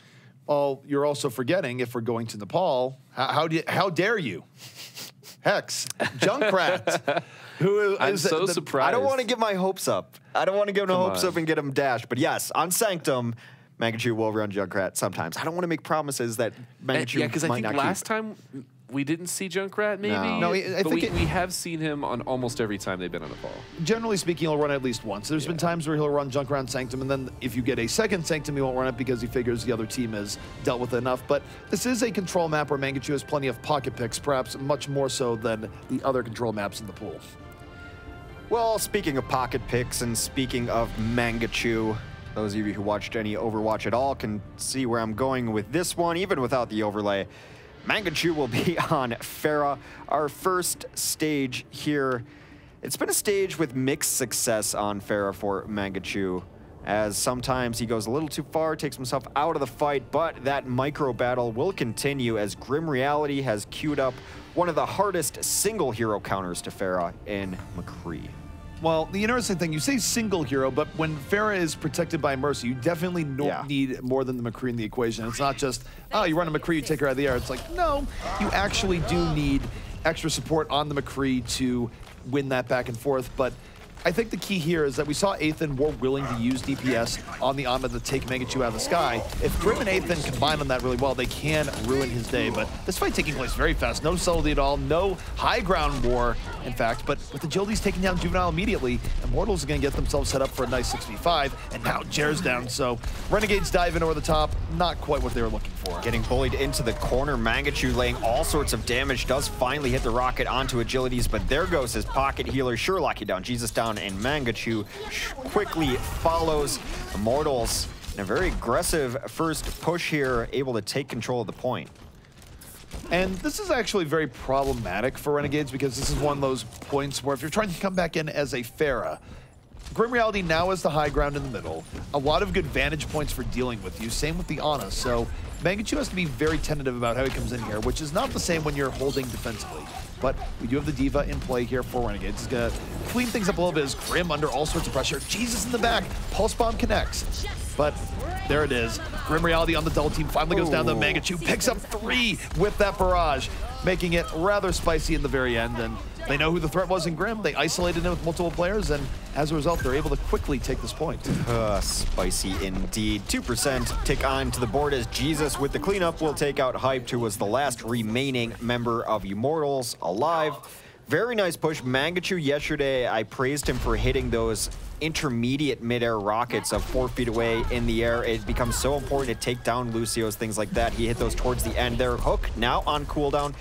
Everyone bullied back into the room. Still no perfect answer for Mangachu. A nice concussion is going to cause chaos down there as he hunts down Soldier. Oh, Grim now on the 76 trying to flank in, and Grim off in the middle of nowhere, not necessarily getting rewarded, but he does pull things back enough that the rest of Immortals can get on the point, so it still might work out for them here as the explosion from Agilities, or Hyped, able to find Jesus pretty early on here. But the resurrection is in. Ico coming back into this fight, has the Dragon Blade, but doesn't have the health to use it, and just gets bopped by Athan towards the very end. It is worth noting here that Immortals was able to get on the point and retake it during all this, so Renegades definitely perhaps getting a little bit debated by Grim Reality in the back to start that off. They did deep dive him. I suppose if you're Grim and you know that the focus is going to be on you 200% of the time, you might as well use it to your advantage and pull them off your team. Really opened up some space for his team to get in there. Grim Reality with a late melee kill onto there. Mangachu going to try to be getting back in here. Has been damage boosted the entire time. Getting close to it though, as 75% now on the board for Immortals. Mangachu now coming over the top, does have another barrage as mentioned. Looking for Athan. Oh, beautiful. 2 rockets, down he goes. And now this is going to give him a lot more room as he goes in for his other potential counter. And wow, he had no health left and still uses the barrage. When you really want someone dead, Hex. Oh, that's barrage things. You use it, you get 1. If you live through it, you count that a victory. Nomi is going to come in, swing the hammer. Jesus goes down as it gets very scrappy on the point. Mangachu getting damage boosted. Blade is out just to intimidate, it seems. You know, clearly for Immortals, they want to take down Renegades here and neutralize Mangachu. You'd run another Pharah here and just run away. That is the old school Nicholas strategy that did cause Renegades to lose around here versus Complexity. The Complexity Nicholas strategy, a thing for sure. one of the more interesting lives Mangachu has had on this point, this stage in particular. But right now, last fight needed for Immortals will be coming in. Grim's gonna have Tactical Visor, Agility's there too. They start off taking Mangachu out, that is huge. Mangachu's already out of this fight, and now Grim, very confident just using Attack Visor here in the back line. Nothing to stop him from ripping through the remainder of this Renegades team. And now 99%, they have to res. They have to stay on the point. It's an overtime. No more chances here if they're not able to get through. Agility's out of this fight, so they do have the 6v5 setup. Look at how much pressure Grim is on, but doesn't care, just able to outfight Ico, because Ico wasn't able to take that one-on-one. Gonna go very much in the way of Immortals here. I think even if he won that one-on-one, it still would have been pretty dicey, but it is the difference between Immortals slightly winning and massively winning 100% to 0. That's what we talk about. We talk about Grim on 76 being a little bit more effective than Mangachu 76. Just those solo engagements, the small skirmishes that happen all the time, having to win those one-on-ones, protecting yourself, things along those lines. Grim 76, a big part in why they won that stage. We will be moving, I believe this is Sanctum. No, it's not. All right, so I was worried that we're not going to see Junkrat on Sanctum. There is still hope. Mangachu, of course, will stay on that Pharah. Ico is going to switch off of the Genji, and why not? It has not done a whole lot for them. He's going to be on Zarya instead. That should, in turn, help Juvenile be a little more aggressive. That's when he's been at his best, too. So some switch-ups here for Renegades. I really do like Mangachu coming in here on the Roadhog. Of course, this is a map where Pharah can work, but Immortals has been dealing with the Pharah reasonably well with Grim and support. So this time around, I think he just wants to use the closer quarters of the Shrine to make Roadhog work, get as many hook-offs as possible. Well, tank heavy on both sides here. Triple tank on each of these compositions. Agility takes out Juvenile. Nomi also goes down, so a tough day to be a Reinhardt. That is the flip over, though, as Ico is the one down now, and Immortals takes the man advantage onto the point. And this is where Grim is going to get all the clip he wants. Does take a little bit of nap just because Jer lands that sleep dart, but by Jer, I mean Sherlock. They sound similar. I get them confused all the time. They look similar on paper as well. Hyped, though, takes down Juvenile. This Immortals team looks invigorated, a little bit different from yesterday, playing aggressive. Again, one of the new tools that they've put in their playbook to be more aggressive as a team as a whole. Juvenile will charge in, gets the boost, hits the charge, but no one down so far.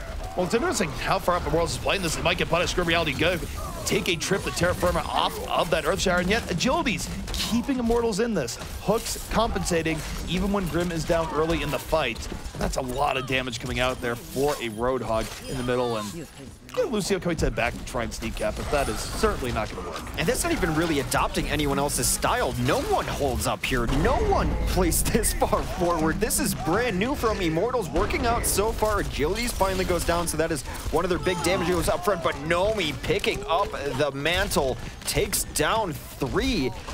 I can't recall the last time I've seen a team hold this far forward on this stage. It doesn't happen that teams hold this far forward. I think it's just teams adapting this idea where you saw it a lot from teams like Selfless, where they get as far aggressive as possible. It means that teams are more willing now to experiment with just how far can they push the envelope. But next fight underway, and for Renegades, so we have 2 more chances to take this back as Grim and Agility's combined. Early pickoff on the Mangachu, and again, they're just going to be aggressive in pushing this back. You do have to be careful, though, about the graviton that Ico is holding if they get too far in, but no, instead Ico got to go for a long ride and an intimate encounter with a brick wall. Nomi has been very aggressive here up front, and it shows up as he's getting kill after kill. They are hanging right outside of the dropship spawn, looking for hooks, are gonna finally have to back up, but this is going to be the last engagement if Immortals can continue to do what they're doing. Already at 95%, Renegades has to find an option. They will rotate around, find a different avenue to get to the point. What comes on the Ico? Ico needs to land a good graviton right here, right now, and it does pull in 3. Big bang combo coming in. No, it hits the Reinhardt shield. Does not do at all what they're looking for.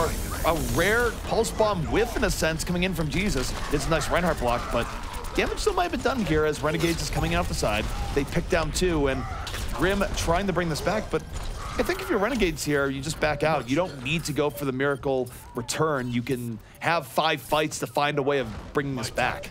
99%. Renegades had to throw some ults into it, but Immortals had been using their ultimates outside of the enemy spawn. So not a whole lot for them to work with either. Grim will be the closest one to it, getting a tactical visor here in about 10%. The initiation is going to be crucial here, but do you think Immortals maybe just goes for a junk rush? They have a lot of time. They very well could go for a junk rush. They're not under any time pressure at all. They can really manipulate the ultimate economy here. And of course, starting in this fight where Jesus is able to take down Hype pretty early on, it's probably going to force their hand into more of a junk rush. But you got to believe that when Grim uses that tech visor, it will probably be coming with a nano boost. And for them, as many ultimates they can throw behind it. Well, Grim is now joining his team as they did evacuate a few. Gets out of there, gets hooked though, as Mangachu will stop this push before it even starts. And for Renegades, they're not holding quite as far up, but they do need to be a little bit more aggressive. Try and get these initiations before Immortals comes in, because Immortals does only need one good push. And I think the next one might be it. Ethan very close now to having his nano boost, and self-destruct, nano boost, tac visor. Gonna be pretty rough here for Renegades to deal with. Here we go, next fight underway. Mangachu forcing the issue with a nano whole hog diving in, but in the backline, the self-destruct connects, takes down Jer. And we see Jesus already out of the fight as Grim pops attack visor, gonna take down 2. And unfortunately for Renegades, the initiation from them not quite doing enough. Immortals able to turn the tables with some well-placed ultimates, and they take the round, 1 round away from going up 2-0 here in this series. Mangachu starting that fight, got the nano boost onto Whole Hog, able to isolate the Reinhardt, but a nice reaction from the rest of Immortals as they simply rotated around, said, Ryan, it was nice knowing you. We'll see you later. We have a fight to go in. Then Mangachu found himself a little out of position. Nice mechanics from the Immortals to get the first couple kills in that fight. Puts them in the position they are in now, 2-0 on the map, looking to go 2-0 in the series. This has in many ways felt like a different Immortals team, and it hasn't been anything big per se, but just smaller things where we've seen Grim make smarter decisions, getting even more done than he did yesterday. We've been seeing Agilities be a little bit more accurate in terms of getting first pickoffs, and these tiny little things can very much shift the entire outcomes of fights. And Hex, just tip the hat, RIP, no Junkrat coming out here this time. I see it. Don't have to remind me. Mangachu on the other side of the gang. It's going to play Roadhog instead. I guess that's okay. Fight on the stairs, as always is the case in Sanctum. Juvenile goes in, gets a bubble. Already was very low. Mangachu able to clean it up, but Juvenile and Jesus will fall in turn. Grimmality right there with the counterplay coming in. A little bit off the flank perhaps, but finding Jesus early on. And now Joldy's piling on, finding Mangachu with that hook in. This is a rough place to be. There is really no retreat here unless you have mobility skills, and neither Hana nor Zarya going to be able to find an easy way off that ledge. No escape from the sky cells of the Eerie there. Only one way out. Now holding very far forward. This is where teams generally hold on this point, so nothing groundbreaking like they showed us last time holding as far forward. But it's nice to see these teams who haven't traditionally been aggressive be a little more aggressive. Definitely have been working out for Immortals as they adjust to this new style of play. You know, here for Joldies, he's not even trying to win the shield war as much as he is being concerned with flankers. He's looking for that early edge on the team, even though it could lead to bigger distance. And look, he's able to get the early hook here, takes down Juvenile, ends up with 2 very quick kills. And when you lose your Roadhog and Reinhardt that quickly, that's the end of your push. You're not going to be able to have enough meat on the ground to actually deal with that. You need the front line to take the damage, to tank the damage, as it were. Losing both of them means the end of that push. Immortals nearing 50% already. The ult economy has been impressive from them. Only had used very little here. Going to have nearly everything during this next fight. Immortals, they're going to open this up with the Graviton, and there it is. The Graviton comes in, pulls in 3. Whole Hog just going to be very casual, fall through, and the world's least eventful team wipe, just well executed. There's the horn. That is some kills there. And again, the economy pretty good there. Had to use a couple. Let's see it again. Again, this time from a Joldy's point of view, as you get a first row invite to the Carnage. And with the Earthshare there, we see Immortals able to come right back, taking down 5 immediately. These engages from Renegades have not been good, and Hex, they have one more attempt to get it right and attempt to reverse sweep here on the ball.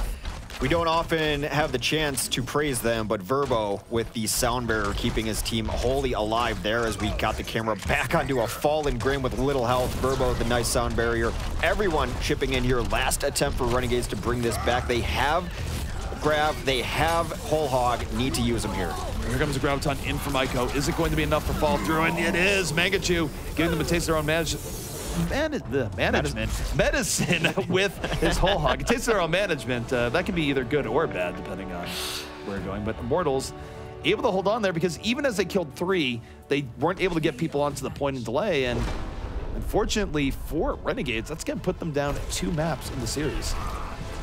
And it's been a whole different Immortals team. Nomi has been playing aggressively. You see him here swinging the hammer. That is a full cleanup. They won each of these fights decisively. That is about as decisive as I've ever seen Sanctum won.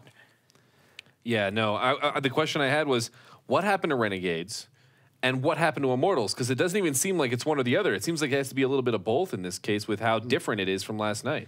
You don't have a shift of the degree we're seeing right now without both teams being involved to some degree. And I would say this is that I do feel like what we're seeing from the side of Renegades is that they aren't running Pharah as much.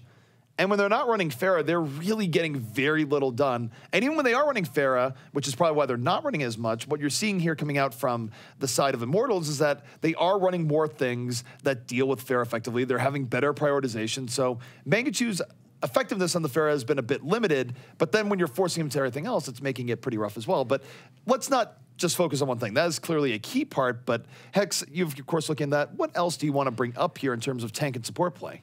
Well, I think it's all the plays overall. I just want to look at the style here. Is when Immortals is playing aggressive, it takes away what Renegades likes to do. They like to be aggressive. They're forcing them to react, and they seem to be uncomfortable doing so. Immortals was generally a team that played standard. We looked at them as a vanilla team. They run 2-2-2. They play very standard. They don't mix up compositions. Now they're playing more aggressive, and they're taking the fight to Renegades rather than being reactive, and that makes Renegades uncomfortable. They can't play their own style. Immortals has stolen the Renegade style, if you will, and they're using it against them. And they did it in one night. And it was a late night into today already. And I'm going to get a little bit away from the tangibles. Let's get a little ethereal here because I think coming into this, even this event, if I had to choose teams to define as being momentum driven, these teams might have been the 2 that I would have picked. Do you think that Immortals being able to win in that first map versus last night playing King's Row and going down and then going into a tumultuous, very long assault map where it was a draw, do you think that has anything to do with this? Do you think Immortals' aggression is coming out of just their energy being boosted, or is it something that they fixed overnight?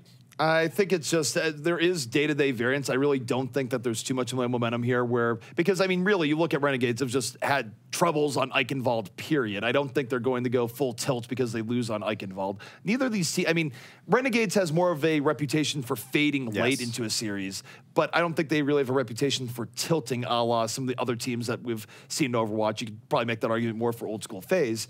I really don't think that them getting the first map has caused it. I think it's just the first map was a bit of a temperature gauge for where the series is going to go, and Immortals just playing better across the board, and certainly Renegades struggling on most fronts right now, except for Jesus. Jesus has been a very high point this entire time here for Renegades. It's just he hasn't been getting as much help as he needs. Yeah, and looking at Mangachu then on the other side of things, we saw a lot more of him last night, and today we've seen him swapping quite a bit. Is this a sign that he's just not finding anything that he's able to be comfortable on right now? I mean, I think he's played Diva even coming into these, and I actually liked the fact that they were putting him on a tank. That shows me that they realize that Jesus is the one carrying. If we're going to play 3 tanks, let's let Jesus shine. But do you think that's a sign that maybe Mangachu's having an off day today? He doesn't look like he looked yesterday. His Pharah has been the brief moments where you saw him hit some of these mid-rockets, but when he's rotating off of that, he's not getting that much work done.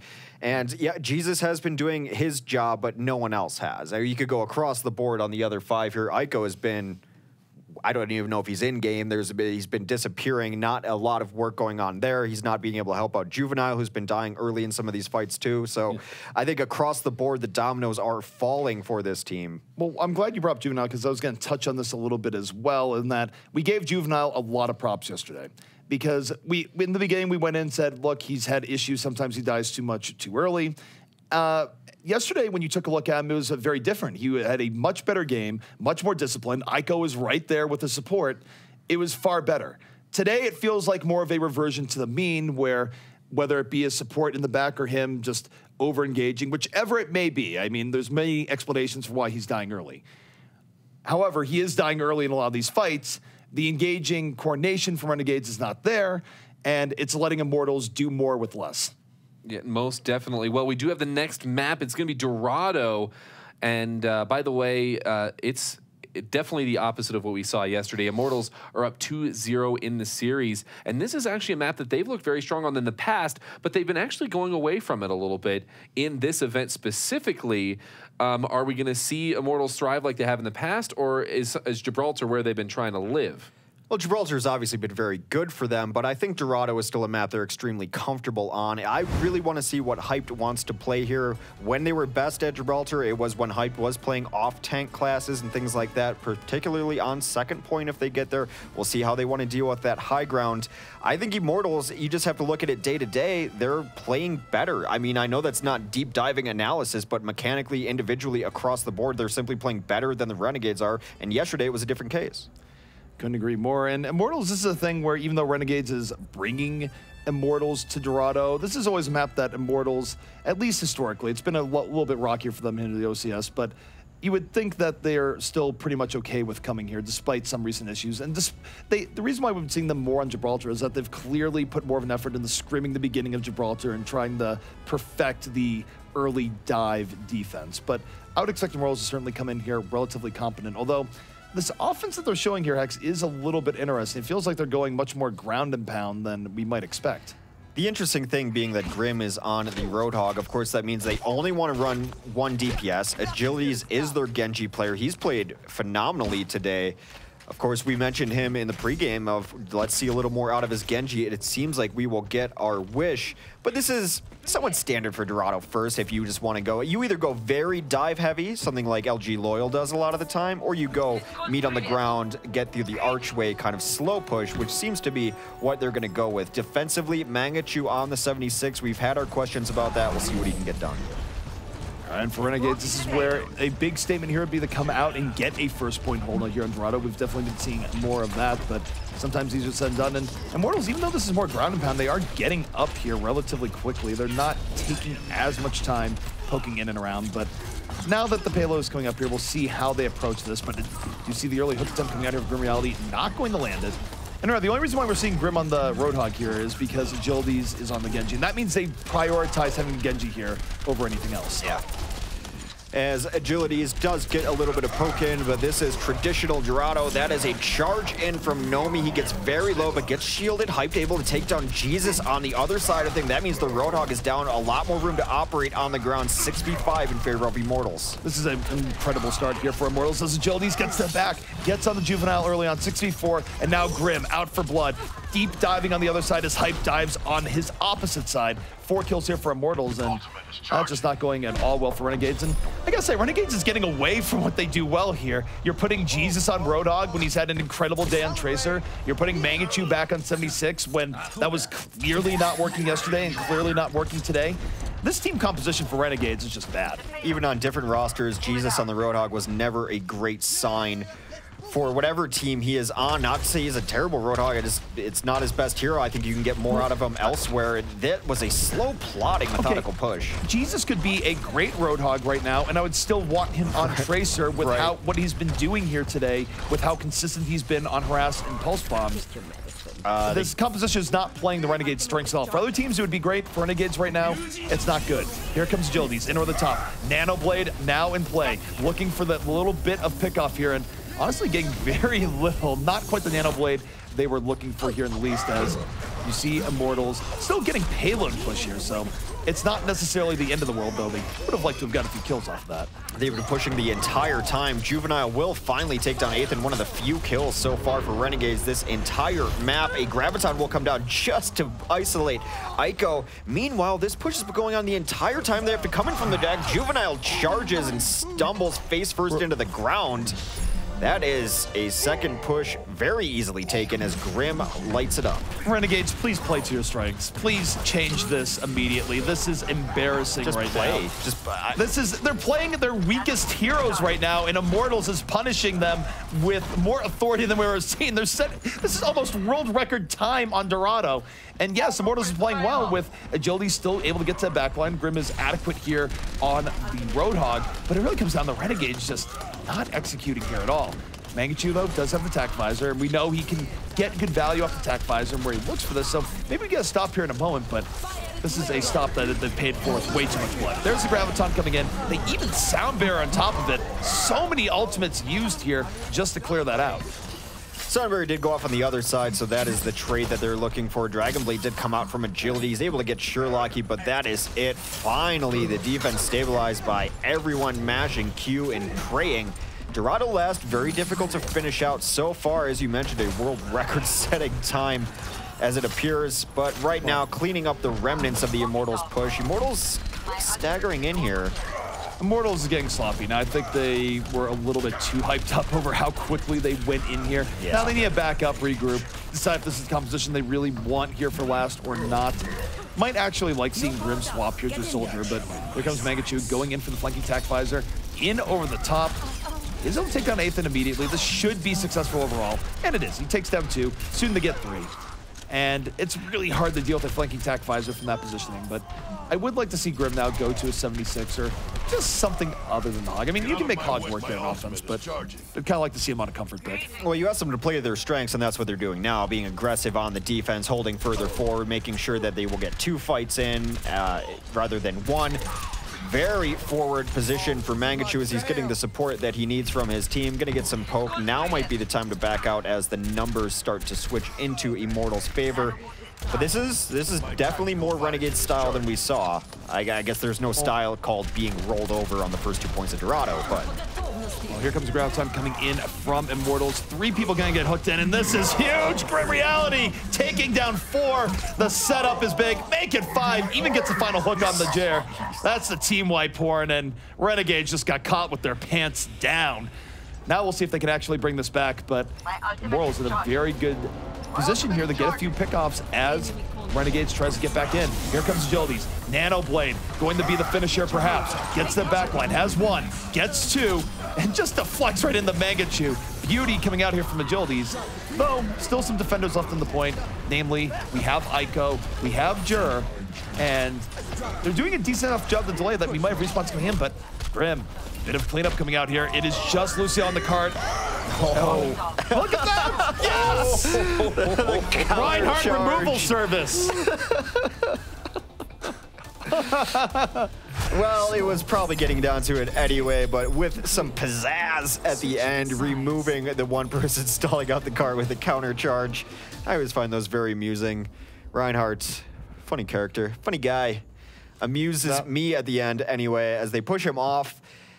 A little bit of a resurgence on the defense to make sure that it is not the fastest time on Dorado we have ever seen, but still very good to be able to complete. 2:36 left in their bank. The road to victory is very easy for Immortals. Do not let Renegades finish Dorado. And we have a disconnect. We might have a disconnect here for Renegades. Well, we are pausing. Someone reconnecting. Yeah, they're just restarting real quick. So looks like Jared was getting a little bit of lag during that. That does happen when you have your computer on for a little bit too long. Probably just jamming the tunes as he plays Lucio most of the time. And, you know, there's the speakers maybe rattled off the desk. I'm going to really date myself, but LimeWire's going in the background. You know, like, wow, who's downloading music? No, but let's talk about Immortals real quick. I want to talk about something we saw there at the end a little bit with the, you know, the cheeky "get off my cart, please" play. But something that I've seen out of Immortals multiple times today is they have been really focusing on cart control. I mean, you'll see even like on Eichenwald on second, they'll be fighting nearby, and then it seems like they just know when to peel somebody off to go to get the cart. Okay, we've won the fight.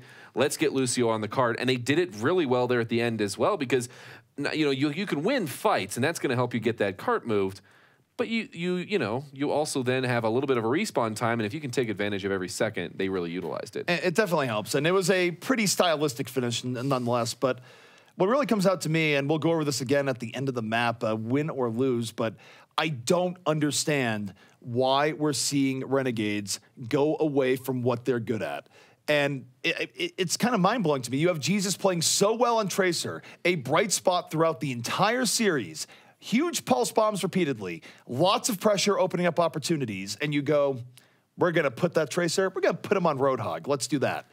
And then you look at Mangachu where you have footage last night, you have footage from previous maps today that his 76 is not performing where it needs to be right now, and he's a very good player at other heroes.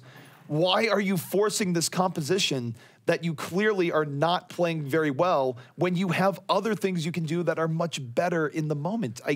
It's somewhat baffling. Yeah, I can tell you why. It's just not working in these other maps. I mean, I can only imagine that in the comms they're like, well, I guess let's try something else because what they're good at is not working. But as you mentioned, even earlier in the Nepal, you saw glimpses of what Mangachu can do on Pharah, and we've definitely seen what Jesus can do on Tracer. So I don't think that's the answer, no matter which way you slice it. That is not working. That's working even worse than what else they've got. But we're back into game. Take it away for round 2 of map number 4. It is odd to try something for trying's sake, to just switch things up for switch up's sake, where usually when things are all falling apart, everyone goes back to their specialists, to their comfort picks, as we've called them. So it does appear that might be what they're rolling onto now. Mangachu has queued up the Pharah for the most part. He's going to have support in Sherlocky, as this attack will very likely be taking to the skies here. Immortals will be on the defense now, and it feels like they can run whatever they want. Agility is back onto the Roadhog. Well, this would be something if we saw Jesus coming out here in the Genji, where who knows what to expect in that particular instance. I'd much rather see him on the Tracer, and we will be seeing him on the Tracer. So Renegades now at least playing to their strengths. We know that this is a composition that they are very good at and can be very oppressive with, and it's on the offense, which plays to their even more. Do you have the early charge coming out, though, as a Juvenile just getting bullied in. Great charge by Nomi, nice fall through by Agilities. And Immortals, they're dealing with this dive pretty rapidly, but you see Mangachu in the back, does take down one, perhaps opening the door, taking down both supports. So this is going to be a good opportunity for Renegades when respawns come in. Very good for them to be able to try to equalize that fight. They've been on, Nomi in particular has been on anti-juvenile duty. Every time he jumps in, Nomi's got a charge there waiting for him. So the defense did hold pretty strong first, got a couple of kills. They're holding further forward than they usually do, but that has been Immortals kind of switching styles here. Grim now in the back, a more traditional defense coming in. Juvenile comes in, gets very low yet again. Have to deal with this combo in the sky. Sherlocky very low, finished by Grim Reality. Should put the end of that push. I think we would be remiss if we didn't mention here how Nomi has also been playing far better tonight. He was, I think when Immortals has been doing badly, I think Nomi was a bit of a weak link, but his charges have been on point here, and he's been a bigger reason as to why Juvenile's been having a rough night as well. So credit where credit is due. Better night here for Nomi, better night for most of Immortals overall, and Renegades, even as a running composition that they're historically more comfortable with, kind of staggering in. We'll see if this next attack is a little bit better for them, as Mangachu will have the barrage up, and they do get that early pick and hype. So the gates are open here, 6v5, but the Earth Shatter comes down. Spoiler alert, gates are closed. Gates are definitely closed. I regret everything, as that is a cleanup there. Jarrett will go down. Resurrection will come in. Everyone on the cart trying to bring it back. Juvenile back to left. Mangachu in the back lines. Hits a couple rockets on Ethan. Not the finishing rocket, though. And despite that resurrection, they call for retreat. Well, I think calling for the immediate retreat isn't bad. I mean, they can still apply pressure, just reorganizing so they don't dive in while everyone's low. But the problem is, Immortals is able to reorganize here, and that barrage, that wasn't a good barrage. It wasn't a flanking barrage. It was a in-your-face barrage versus people that can deal with it, and they're punished in turn. So Renegades just looking lost right now as Immortals dominating. Under 2 minutes left to play here, Hex. Have to find some sort of answer, and I'm at a loss for an answer on what Renegades does. I play better, I guess. I don't know. It's hard to say. Sherlocky's going to switch over to Ana instead. That might be part of the answer. Mangachu will stay on to the Pharah, but it is that simple sometimes. This is where you know analysis is broken down. Just like, shoot harder. just please. Shoot the guy who's shooting the thing. Come on. But on the same level, Renegades is failing at that, so it might be that simple. Immortals, though, absolutely swarming all over the top right now. Many ultimates up to defend this, and Renegades, they're gonna put their faith in the Sound Bear, trying to dive in, and again, they run into Nomi's hammer. He is slamming the door in Renegade's face with authority. Such a better game here for him so far, but I mean, at least for Renegades, Immortals ran through most of their ult economy there. Although Grim's gonna have Attack Visor up soon, so. Grim's tracking is amazing, though. A lot of times you watch Soldier 76 and they rely on the Helix rocket as their finishing move to get that final bit of damage. Not Grim, he just says, well, why wouldn't I just headshot them instead? It's just that easy. He has been finishing kills on the 76 at an extremely high rate, so much so, almost with another tactical visor up, as he's had all sorts of room to work with. Juvenile very low, even on the entry as he switches over. Juvenile dead again. Juvenile down immediately. Nomi with the pressure around, and after that early kill in the Juvenile, you just see Immortals adapt, go in very deep on the Renegades. Nothing Mangachu could do there, just meat for Grim Reality to devour. 10 seconds left, and we'll see if they can touch a car again, but if they do, the tac visor is here. That means they have to get on Grim immediately while getting on the cart, but tac visor is going to come out, going to act as zoning early on, and they do touch the cart to force overtime, but they lose 2 in the process. 3. This is going to be it. This is so decisive for Immortals, and Renegades lost power awfully fast here today, Hex. I just chalk it up to a bad day and move on from there, but this is a completely different result than we saw last night. The antithesis, actually, as it was 3-0 Renegades over Immortals last night, but beyond that, ZP, this was a different 3-0 than we saw last night. That's exactly what I was going to say, is that there's a 3-0, and then there's a 3-0. 3, oh my God. Yeah, this was definitely the 3, oh my God, because this is the Immortals we thought we were going to be seeing from the very start of OCS. Renegades, I mean, again, it's a bit of column A, a bit of column B, but clearly Immortals playing far better. That was a strange hook. Hooks are gonna hook, but Agility's played great. You know, fine giving it with him right there. You could have handed the play of the match or whatever MVP award you want to any of the members of Immortals. They all were on top of their game today. Yeah, I mean, we even saw shades of high ground Grim Reality there, as one of the casters on this disc is want to say, don't let Immortals have high ground, but they actually found victory without necessarily prioritizing high ground. Oh, excuse me. I'm choking like Renegades did just there. Oh, man, if I couldn't have planned it to be better than that. No, but talking about the players all performing, we talked about it before the match, how, well, everyone needed to step it up. And I want to talk about Nami versus Juvenile, because Juvenile, we did talk about him playing a lot better last night. And yet today, in both Earth Shatters and Staying Alive, a.k.a. Unbinding Charge, Juvenile just struggled and Nami really excelled. Nomi had a much better game.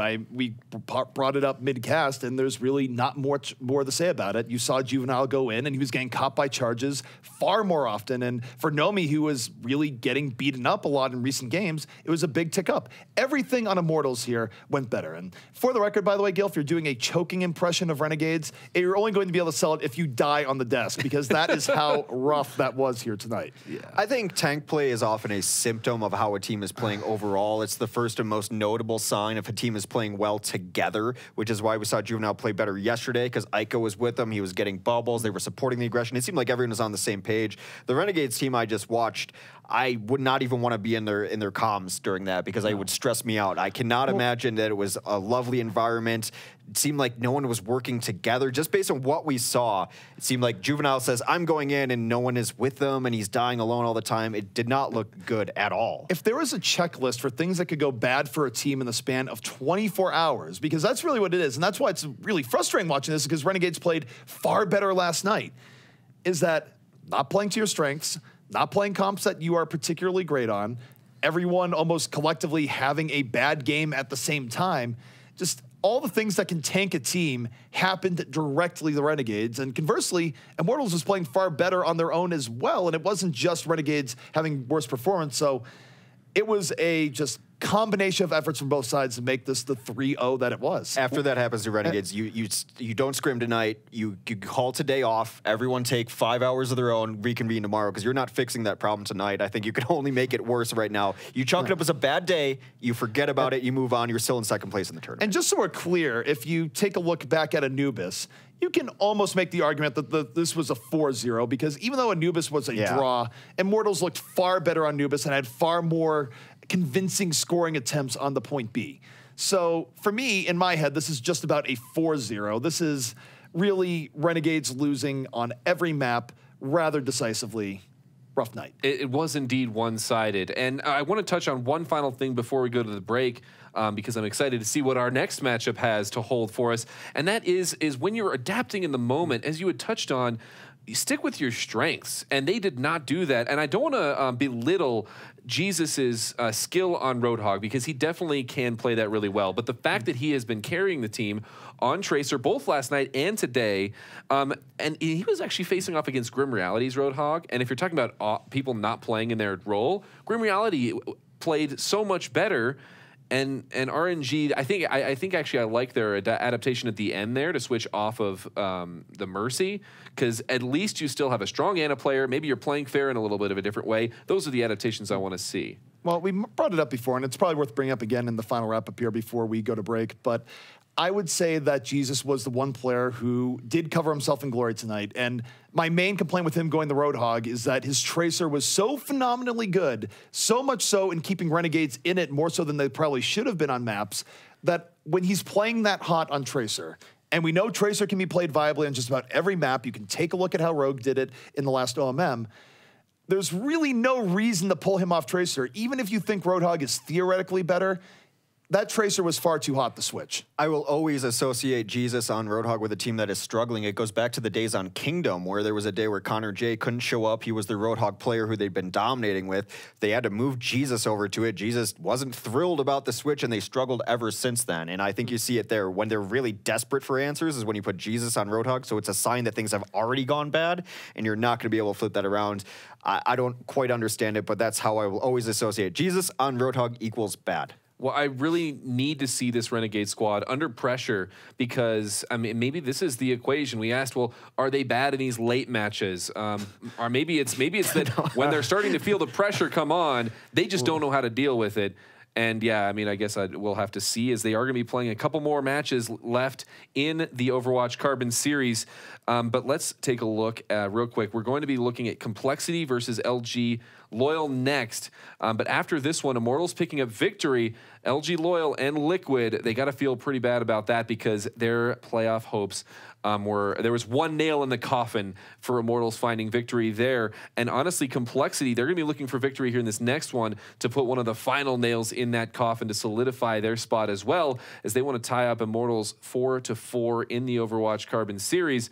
But before all of that, we're going to let you guys grab some snacks, get all your bio break needs taken care of. We'll be back in just a few minutes for more Overwatch Carbon Series. Has one, gets two, and this is a very effective Dragon Blade here so far. I'm going to end up with 3 before it's all said and done, so Novi down Novi, it's very effective. Wonder, the combo's still poking around, and there Jesus comes in, hits a huge pulse bomb, takes out 2 tanks. And there's the barrage coming in on the top, because Jesus, they were stuck there with about 4 people left, 2 people on the Graviton, and there it is, the Graviton comes in, pulls in 3. Oh, I'm just going to be very casual fall through.